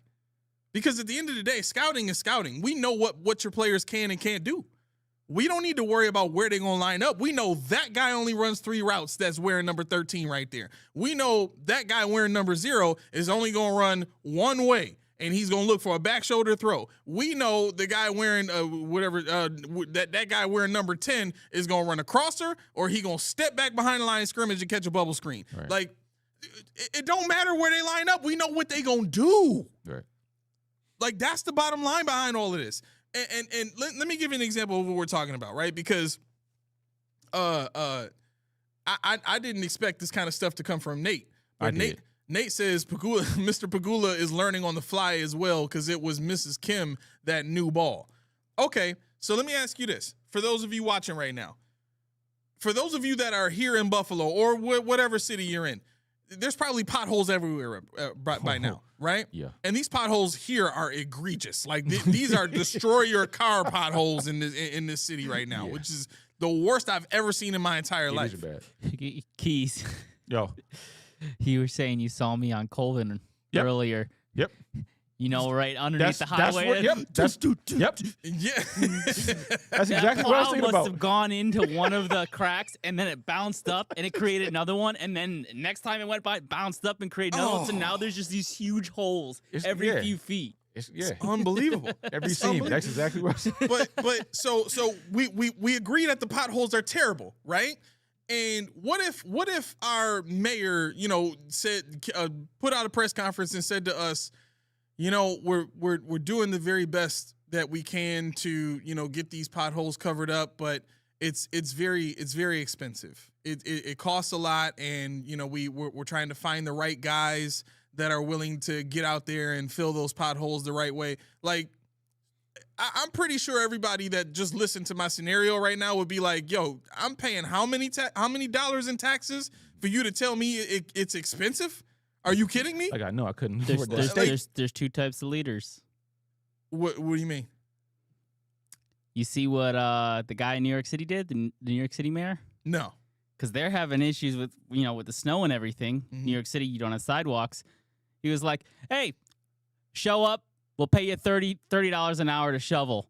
Just bring your IDs, whatever. We'll make a spot for you. They got those sidewalks cleared so fast. People were taking photos. They're like, "There's no way it snowed this week in New York." There's something grass. They're like, yo, we gonna make this money. That's incredible. They do that for Bills games. They pay people to come shovel out there.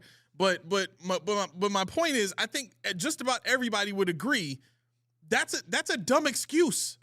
Like, you don't get away with that. You're the mayor. Make it happen. Right? The mayor of New York City made it happen. He got it done. There's an expectation when you have a certain position to get the job done. Right. We're paying you to do a job, do the damn job, right? So let's carry that over to our owner. We're paying you millions of dollars in merchandise sales, ticket sales, concession sales, all that stuff. Millions of dollars every season. Now you got people paying millions of dollars just for PSLs, just for the right to buy a ticket. Right. So you're going to be making money hand over fist with this deal for a stadium that you're only paying for 20% of. And you want us to carry the burden of you making terrible decisions. And oh no, you can't blame Terry Pegula. He doesn't know ball. Well, then he shouldn't be here. Yeah, and that's the thing. Somebody said Brady's not the problem. I agree. He's the least amount. You're right. Yeah, he's the least of the it problems goes for from sure. here, and then That's here. right. That's right. He's here. It goes from the top to the middle to the bottom. Brady is the lowest on that totem pole. Mm-hmm. He has the least effect, the least say over whatever is going on. Walter, he said, what do you guys think of Kincaid? Personally, you think we should trade him now? Even in the best case scenario, do we really envision us paying $30 million per year in just 2 slot pass catchers? That's tricky. It's tricky because on one hand, you want to trade Kincaid, not just you. I'm not coming at you like that, but the other hand, everybody wants to get rid of Dawson Knox. So what do you do? Is Jackson Hawes going to be your de facto starting? Kyle Pitts he's been franchise tagged in Atlanta, so that's out. You know, I got to be completely honest with you. Mm-hmm. I think I would like Jackson Hawes as a starter. Oh yeah, and I know that sounds silly. In this offense. In this offense. Okay. Yeah, because and here's why. I think Jackson Hawes has shown already that he's a sneaky good option in the pass game, right? Not that he needs to be super reliable, whatever, but the way the Bills play football, they only throw to Kincaid, right? Why is that? Because they're reliant heavily on him to do what? Beat man coverage. And it's easy for Kincaid to do that because he's going against linebackers and safeties, right? They're trying to attack the spine of the defense. That's why they use Kincaid as heavily as they do. Those are the weakest spots.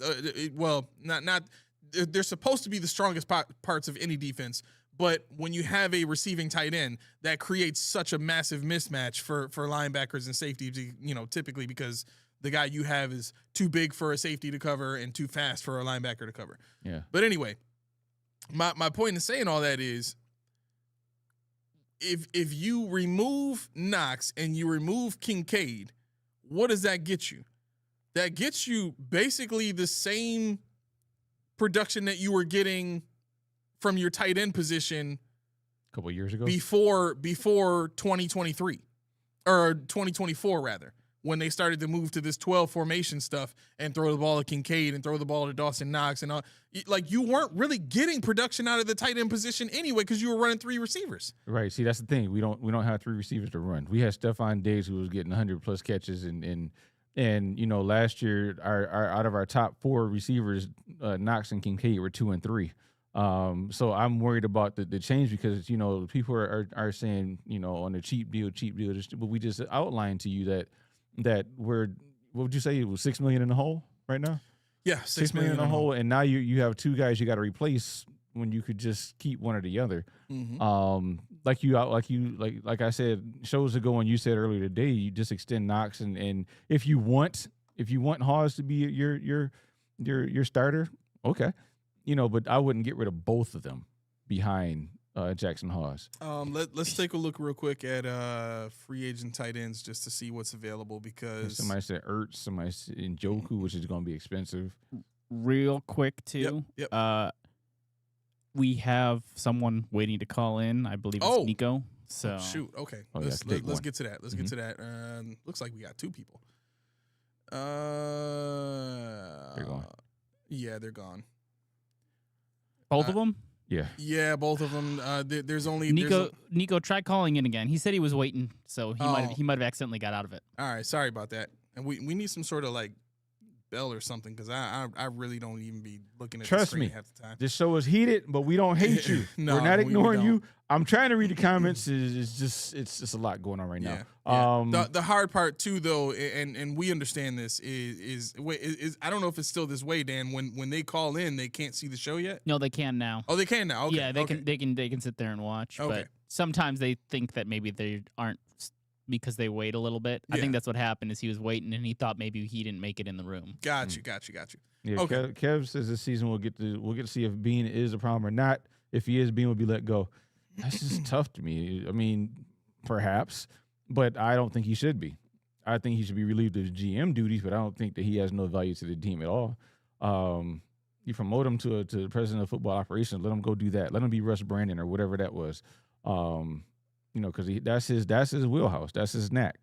I just don't think that the GM position is right now where the team is, the stakes that we have right now is a proper position for him. Yeah. A tight end we could benefit from having on this team, and he's only 28 and he's very, very cheap, is Noah Fant. I mean, that kind of speed and receiving ability for. Got your call. All right, we'll grab the call. I thought it came. We got two folk. We got two folk. Yeah, we got two folk. Okay, we'll get to the first person here.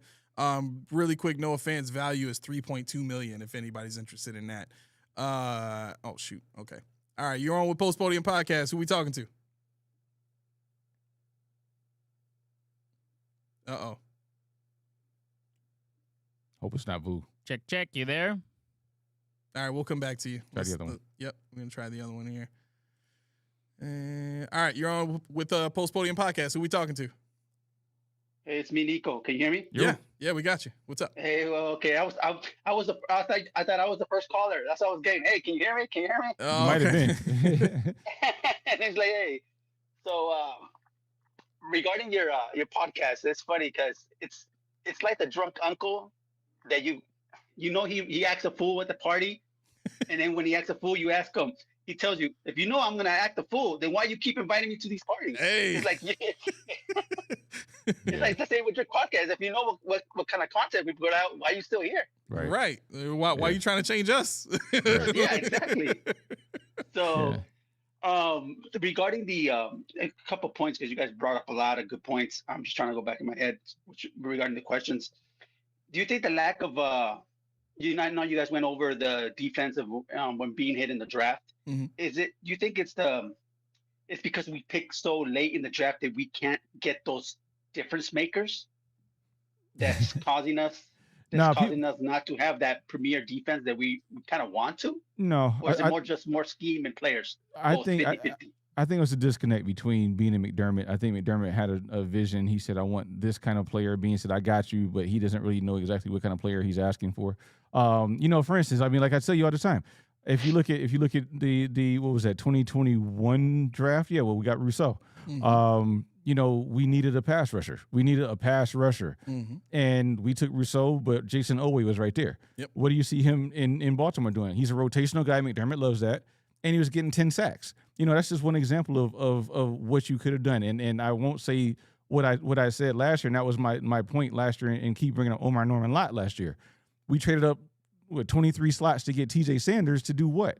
The same thing we could have stayed put and got TJ Sanders to do, and maybe got a better TJ Sanders in the system, or we could have just waited for, we could have got Aramis' buddy Will Johnson, and then went and got Deion Walker still. Mm-hmm. So it's not that the players aren't there. It's just the fact that they don't have a foresight of how they fit. So when in the Discord and when people call me or text me on Instagram, what happens is, what do you think about this guy? What about that guy? I'm like, but what are they supposed to do? What is this defense doing? Because there's a cornerback today who ran a 4.32. Sweet, but we already got one of those. But What does he fit in what Jim Leonard wants to do? Right. And that, they get caught up in, and I made a joke in our Discord, and I said, Beane looks mad as hell because these guys are running too fast. Yeah. These guys they're flying all over the place. He's like, I ain't gonna be able to get them. Yes, you can, because these guys. I mean, my board that I put in the Discord every day before the combine, who our fits are and where I like them, and they're not the guys that's gonna pop off the page. They're not the guys that are gonna test extremely well. They're the guys that fit what I know Jim Leonard to want to do. So that's kind of how they have to approach it if they're gonna do this. Obviously, my guys aren't gonna be perfect. I don't know everybody. but they have the resources no more than I do. So they got to start getting there. Yep. Would you guys consider Torrance and Walker as a possible good hit, or is it just too soon to know? Walker is just way too soon to know. Torrance. Okay, this is what I'll say about Torrance. Torrance, if you look at what they're doing offensively, he's good. He's good when he gets to be a road grader. But if they ask him to be a pin and pull guy where he's pulling, he's lost. You know, if the other team is stunning, if the other team is twisting, he can't catch up. His feet don't work that fast. Mm-hmm. So that's the gotcha. A lot of what James Cook did was attributed to the interior offensive line, but a lot of the sacks, a lot of the pressures, a lot of the hits was attributed to the offensive line because they were a mismatch. Yeah, part of the reason the Bills were as successful as they were is they employed a lot of athletic offensive linemen that played in his own scheme. And when you play his own scheme, it's all about playing in space, getting out into space, finding your guy, and creating that space. It's easier in some cases to play that way because it's I'll put it like this. It's more easily recognizable to see a pin and pull coming or to see a wham block coming as a linebacker than it is to see the zone opening up and knowing where an offensive lineman is going to go. You know what I'm saying? And I guess, you know, where I'm going with that is, what you make No, go ahead. Oh, okay. Yeah, I'm just, Torrance is, we got another super chat. Okay. Torrance is better in that type of scheme than what you were just mentioning, right? And that's why here he would make a lot of money. In any other place that, you know, employs a zone first scheme, he would make a lot of money there, but his value wouldn't hold for a power run team. You know what I mean? Just completely different scheme. Let's get to we gotta get to the super chat. Nico, did you have another question? The what? Just one last comment that's in, and I'll say my piece and stuff. And thanks for taking my call. Yeah. This and WGR brought it up. Why do they keep repeating, like they want to convince themselves we can't make moves because of Josh Allen's contract? Yep. Which is the stupidest thing in the world. Yep. I know, Aramis, I know you're gonna go in on that, and I'm waiting for you, man. But that they got that, like the WGR guy said, they gotta stop saying that. What are they trying to convince themselves, or are they just trying to convince us, or what's going on? Because that's the stupidest reason to not get the players that they need or they want. Yeah. It's like I don't get it, bro. It's a soft landing for the fans. That's what it is. It's a soft landing for the fans. The fans believe in Beane. The fans believe in Brady, and there's nothing wrong with that. But they want to make sure that the fans still believe. They want to make sure the fans are still there for them. Is that everything, Nico? Oh yeah, that's it, brother. Thank you. We don't want to rush you. I got to scramble. No, but yeah, I got you. All right. All right, cool. Have a good one, brother. I'll talk to you next time. All right, later. All right, later.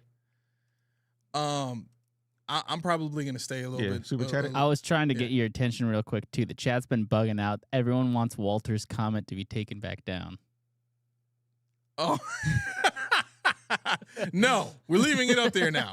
All right, so let's get to J-Ham's comment here. Thank you very much, bro. Says I think that Beane has a huge ego, and he will either overcorrect or do little to nothing at all, no in between. But Crosby is the wrong move by far. Thank you very much, bro. Shot that one right in the heart. Thank you very much. You got straight to the point with that one, and that is absolutely right. That just, I mean, it's clear. It's clear. You only make that move if you're out of touch with what your team actually needs. Yeah, and I mean, sometimes building a team isn't sexy, but it's effective if you do it correctly, and we got to see if they're going to do it. Real fast before I did want to give you guys some positive news. Give me just a minute and a half or so. Yep. Real fast. This morning it was revealed that the Bills hired their quarterback coach. I love the move. Love the move. I want him to be our backup quarterback when he was at Penn State. Trace McSorley. He was drafted in the 6th round, pick 197 by Baltimore in the 2019 draft. 30 years old. He led Penn State to the 2016 Big Ten championship, one of the highest scoring Rose Bowls ever versus USC. He was Penn State's assistant quarterbacks coach from 2025. He was hired by James Franklin, who was a character, but he was good nonetheless. Buffalo Bills offensive assistant coach, obviously 2026. His coaching identity is early. Let's see. It says early reports him an up and coming coach with a strong familiarity with modern spread concepts, quarterback development, and leadership traits from his Penn State tenure. He reunites with Joe Brady, who was a graduate assistant at Penn State when McSorley was a player. His background blends high quarterback IQ play, academic excellence, and multi-system NFL exposure, making him a potentially fast-rising developmental coach. So I like that, and I like Jim Leonard. So let's see if we can keep him here as long as possible, please, and let's make it happen. So I guess you guys are going to see a lot of blur because I'm going to skedaddle. I had fun with you guys. And, yeah, Nate, you've been an antagonist today. We're going to talk later. So I'll holler at y'all later. All right. Thank you very much for hanging out with us, bro. I'm going to give the folks a little bit more time. Dan, you got a little bit more time? Yeah, I got a little bit. All right. You good with like 7:45? Yeah, I can do that. All right. Let's do that. Okay. Yo, this man, he did not just twerk right in front of my camera. It. This man literally just came and twerked right in front of my camera. Yo, I'm done. I'm coming to your house later. Oh my gosh. All right. Let's get to a few more comments here. Nate obviously doesn't like the Trace McSorley deal here. Yeah, we got some overtime. Yep, no doubt. We got some overtime. So let's get into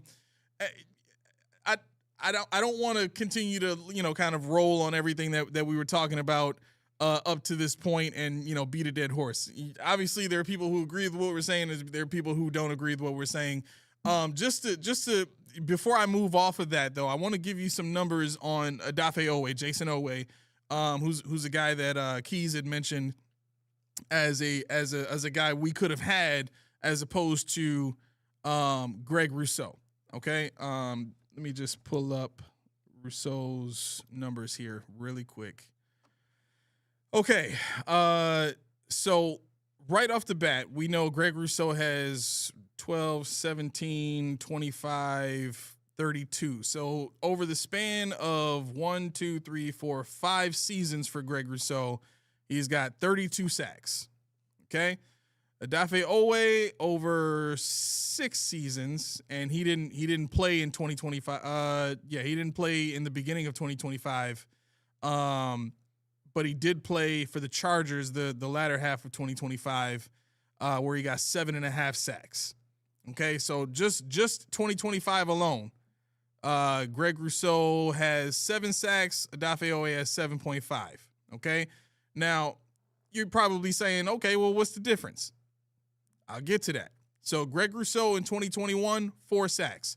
2022, 8 sacks. 23, 5 sacks.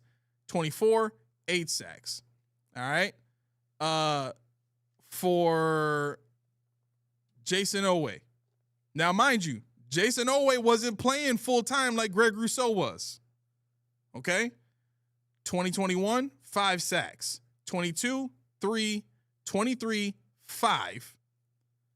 2024, 10. Greg Rousseau has never had 10 sacks. Never. Right? You got a guy that's he's 6 foot, 265 pounds. I mean, he basically played half a season and got the same amount of sacks that it took Greg Rousseau all season to get. So let's go to what the numbers say about his value, right? How much is Jason Oweh supposed to make this season? When you go to Spotrac and you look at his average annual value, his market value, actually, where is it? Here it is. Okay, so his market value, $19 million, about the same.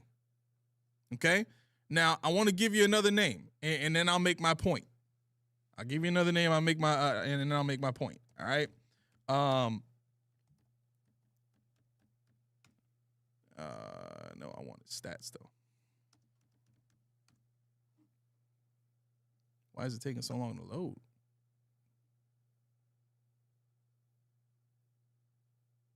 Why is it taking so long to load? Nope. Now it's saying the site can't be reached. This is blasphemy. You're supposed to do what I want you to do when I want you to do it. All right. Keys left. Yeah, I know. Soon as Keys left, now everything is going awry. Okay, here we go. I want him and I want his stats. So I'm pulling up Arnold Ebiketie because Arnold Ebiketie is another example of a guy who played part-time, and I think he put up 7 sacks last season too. And he's a free agent, right? And when you look at his market value is $10 million less than Jason Owe and Greg Rousseau. So my point in all this is players like Arnold Ebiketie, players like Leo Chenal, guys that I've mentioned already, players like Romeo Dobbs, who are ascending players. Those are the mid-tier contracts that you go and get. You don't give mid-tier contracts to a 6'6", 275, 280-pound defensive end that is only good at setting the edge in the run. But we did that. And so now we're stuck with, well, who's going to play opposite Greg Rousseau in this defense? Because you can't get rid of that contract. You just gave it to him. You're moving to a defensive system that usually necessitates more man coverage from your corners.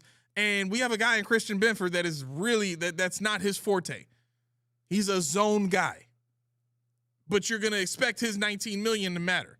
I heard him talking about talking on WGR today. A fan was calling in, why don't you think these guys are any good? We have great players on this team, and he named Christian Benford. Christian Benford, if I remember correctly, is the 19th or 20th highest paid corner in the league. Never been an All-Pro. And the guy the guy that Jeremy mentioned is Quinyon Mitchell, came in as an All-Pro last year. All-Pro last year. I mean, we saw Beane draft a guy like that in Trey White.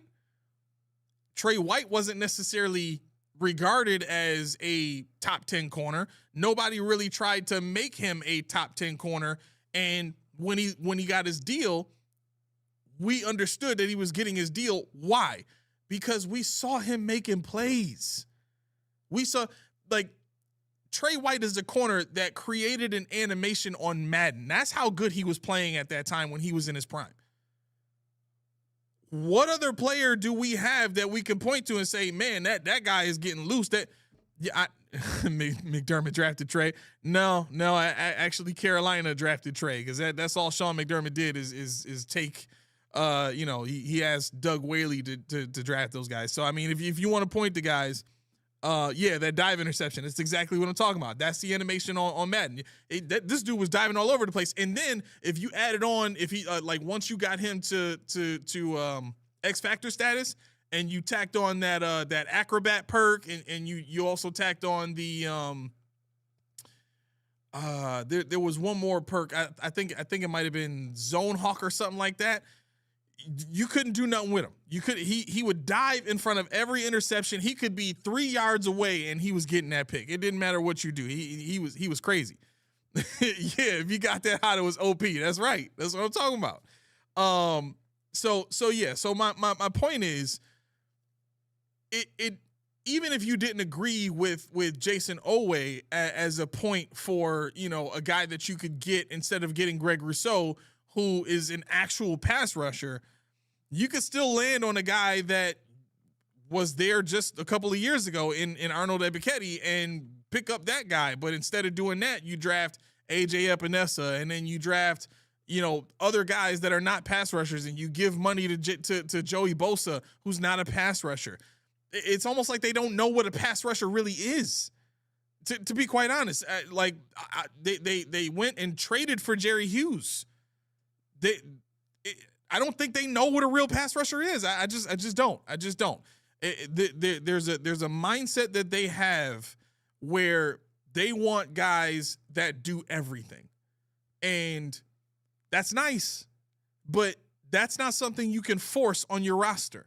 And the signings of Christian Benford and the signings of Greg Rousseau and the signing of Terrell Bernard are all examples of you're putting these guys in positions to do things that they're not great at doing, and because they can do them in an above average way in a defense that is designed to benefit them the most, you go ahead and give them the big contract.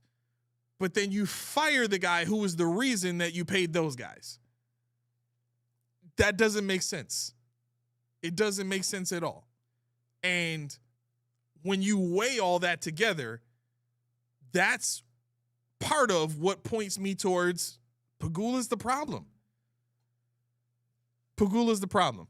Man, that's a tough one, Zoomer. That's a tough one. He says, better GM, Whaley or Beane. I mean, if you wanna go full career, I'll say Whaley.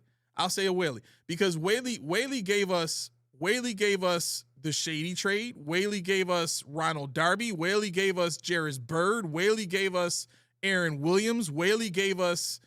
Did he draft Gilmore? I think he did. That not no, that might have been Buddy Nix.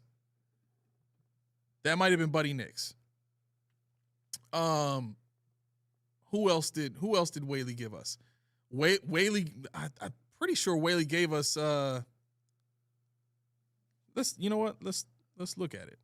Let me pull it up. If my laptop here is willing to do some internet. Let me see. He got Jerry Hughes. Yep, he sure did. Okay. All right, so under Doug Whaley. He brought in Richie Incognito. Yep.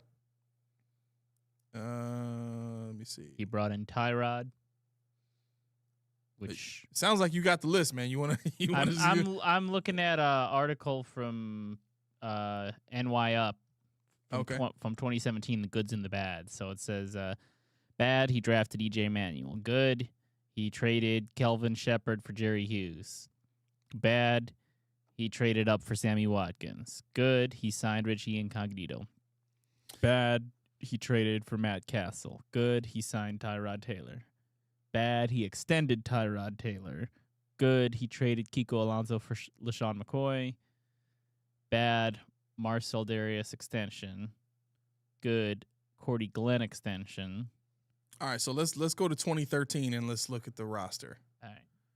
Let's go to 2013 and let's look at the roster.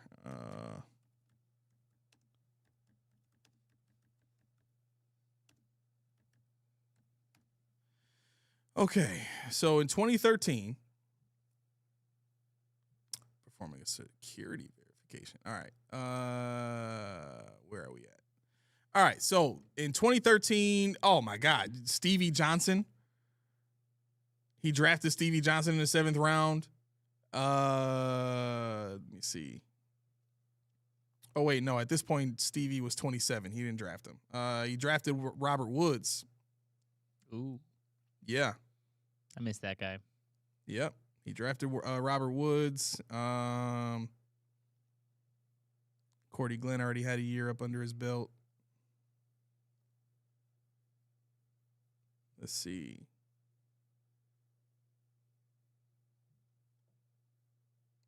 Yeah, there's no other rookies that made the roster, it seems. Let me see if the practice squad is on here.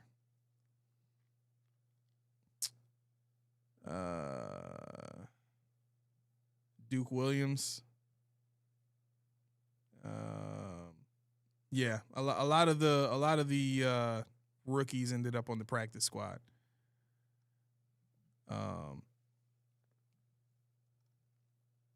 Or special teams. Garrison Sanborn, who was a long snapper here. Yep. Okay. Kiko Alonso was a rookie. He drafted Kiko Alonso.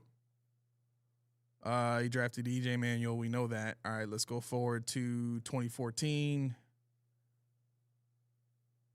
Let's see here. He drafted Sammy Watkins. He drafted Preston Brown. Who else? In 2014? Yep. I'm seeing he got Chantrell Henderson in the 7th. He got Ross Cockrell in the 4th. Mm-hmm. Cyrus, I don't know how to say his last name. Oh, Quangio? Yeah. Yeah. In the 2nd. And let me see. Cyril Richardson in the 5th. Randall Johnson in the 7th. All right. So this will tell you right here. Okay, perfect. All right. So in 2015, this is a pretty good draft. So round 2, he goes Ronald Darby. Because we didn't have a first round pick from getting Sammy Watkins the year before. Then he drafts John Miller. Then he goes Carlos Williams, who showed his behind in the 11 games that he played in that first year there. Man, that guy frustrated me. Yeah. He was so promising and then Yep, fell off. Everybody loved how tough Nick O'Leary was and how, Yep. I mean he was the golfer's nephew or whatever. Yep. And then all right, so let's go to 2016. So Shaq Lawson, who they've brought back here several times. Kevon Seymour, who was on the team for a while. We drafted Cardale Jones. That was kind of silly.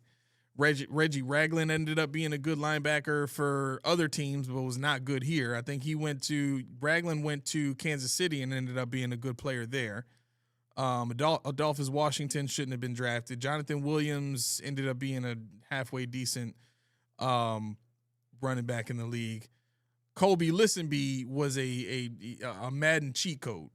If you've been watching this show for a while, you would know Colby Listenby was a 97 speed on Madden, and for some reason, his 97 speed was different from anybody else's 97 speed. You could run that man on any deep route and just throw the ball ahead of him, and he was burning anybody that was covering him. It didn't matter who it was. It could be Darrell Revis. It could be whoever you put in front of that kid. He was dusting them boys with his speed. Not that matters towards real life. It was just, side note. And then obviously 2017, he drafted Tre'Davious White. He drafted Deion Dawkins, Matt Milano. He also drafted Zay Jones. Looking at the players that he's drafted, I mean, you can't deny that he knew what he was doing as far as accumulating talent, because the other part of this too is that, for those of you that are going to point to EJ Manuel, that was a Buddy Nix pick. That wasn't like it, if you go back and do the research, Buddy Nix actually, I forgot what show he went on, but he actually said he wanted to leave Buffalo with a quarterback. So that was his pick. So yeah, I mean, there's examples that you can point to, and I know you guys probably want me to get this comment off of here. Yelling at me from leaving a comment up there earlier anyway. I haven't seen you in here before. What's going on? Derek says Marcel Darius was arguably the best DT in the NFL when he got his extension. Then he fell off. I think so much of what happens with these players when we see stuff like that happen is based on the franchise saying, yeah, you're a good player, but we're going to do this type of defense. It may not fit you, but we're going to do it anyway. You know what I mean? Like, that stuff happens in the league all the time. It's kind of crazy, but that's what it is. Yeah, it's good to see another person that remembers that, because I feel like I see so much revisionist history on when we gave Darius the extension. Yeah. I was actually happy about it. I think the one thing that I think the Bills messed up on with Darius was propagating and kind of putting out there that he was a everything type of defensive tackle. He was a run stuffer. And because they drafted him so high, they wanted everybody to believe that no, he can rush the passer too. So we all kind of looked at him as, well, why isn't he getting 6 sacks like like Marcus Stroud used to get? Why isn't he? He wasn't that guy. He wasn't that guy.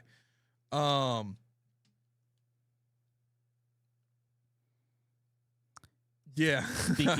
Go ahead. I was gonna say, speaking of not being that guy, he's not the guy to talk about Reese T today. No, definitely not. I went a little bit longer, didn't I? Yeah. All right. Sorry about that. All right. So, I mean, I've been sipping on this water, but I tell you what, I wish I had some Reese T in this joint, because not only am I getting the energy from the black tea, you know what I mean? The taste, the nostalgia that I get when forgive me because I'm terrible at doing these Reese's Keys thing, but so much of what I love about the tea has everything to do with the times that I've had it. You know what I'm saying? And if you're a tea drinker, like I know, usually there's a drink that you can go to where, man, you take a sip and it's just a taste of history. It's a taste of the good times. It's a taste of, some of the best memories that you've ever had. That's what Reese tea is for me, for sure. And there's no other tea that I've ever tasted on this planet that tastes like Reese tea. But don't take my word for it. Go test it out. Like, taste the tea, see if there's anything on the planet that tastes like this tea. And I guarantee you'll be very hard pressed to find something that tastes like this. So with that being said, make sure you get yourself a case. ReeseSweetTea.com is the place to get it, because in the city of Buffalo right now, you ain't gonna find a bottle. They are all sold out. Everywhere you could possibly find one, they are all gone. So when they put another order in, we'll fill another order. Until that time comes, though, because there's a time period that you gotta wait for. Until that time comes, you can still get yours online. So go to ReeseSweetTea.com. Make sure you get yourself a case, because one is not going to be enough. I promise you, these things are like Lay's potato chips. You can't have just one. So make sure you do yourself a favor and get to that website and get yourself some. With that being said, we got to get folk out of here. So let's hit it. All right. For those of you that stuck with us, hopefully you enjoyed the last few minutes there as much as you enjoyed the rest of the podcast. I tried to give you guys a little bit extra, and I apologize for, the technical difficulties yet again. I was actually able to have a conversation with Dave from Built in Buffalo last night, and he assured me that those types of things never go away. So, I'll rest assured that at some point there's going to be something we have to overcome technology-wise on this show. But thank you very much for everybody being patient. And Lynn, I agree. We might not agree on every single thing, but I love all of you the same way that you guys love being in the chat with each other and spending this time together. I really, truly enjoy this. Taxes just came in, so I'm going to be getting a new phone very soon. And hopefully that means I can be... That's right, Ro. That hopefully I can be in the Discord chat more, because I'll get the notifications when everybody's talking and filling it up with conversation. Because I really only get stuff when people are like reacting to something I said or like contacting me directly in the chat. So with that being said, thank you very much for tuning in for this episode. Make sure you hit that like button. We need the thumbs. We need the thumbs. We need them. We need them. We need them. All right. That's how we get to the place where we can begin to do bigger and better things. Maybe have less technical difficulties. Who knows? We'll see. But you got to hit that subscribe button, right? And that's something that's more so for you, like if you're an only child like I am and you like doing stuff that benefits you, right? Because it gets our content right on your homepage. You don't have to search for us anymore. It'll be on that little list on the left there. You can just scroll. I want to hear from these guys and see what they say about this situation. That makes it totally easy for you, okay? The other thing that you can do that doesn't benefit us at all, it only benefits you, is hitting that bell, making that thing ring-a-ling. Hey, let's go. Oh, okay. They were asking for me to do it in the chat. Is that what it was? Okay. That's what I'm talking about. Let's go. I got some help. Making that thing ring so that you can get notifications when we send notifications. We will be right back at you on Monday, 5:30 p.m. sharp. Be there, be square, right? And like as Key said, I'll reiterate that it might be happening that he gets Mondays off again, which means if we need to go longer, we can go longer. So maybe when we go down to one show, maybe we'll just do it on Mondays and do a 3-hour show and hang out. Who knows? We'll figure it out. But thank you for tuning in. We got to get out of here. This has been the Post Podium Podcast, home of the All Truth, No Sodium takes. For our producer, Smitty on the ones and twos. And real quick, Nico, if you want to get into the Discord, make sure you join, become a member. Yes, you got to do it. That's the only way you can get in. If you get in any other way, I got to really check my security.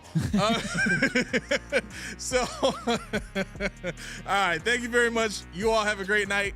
Peace.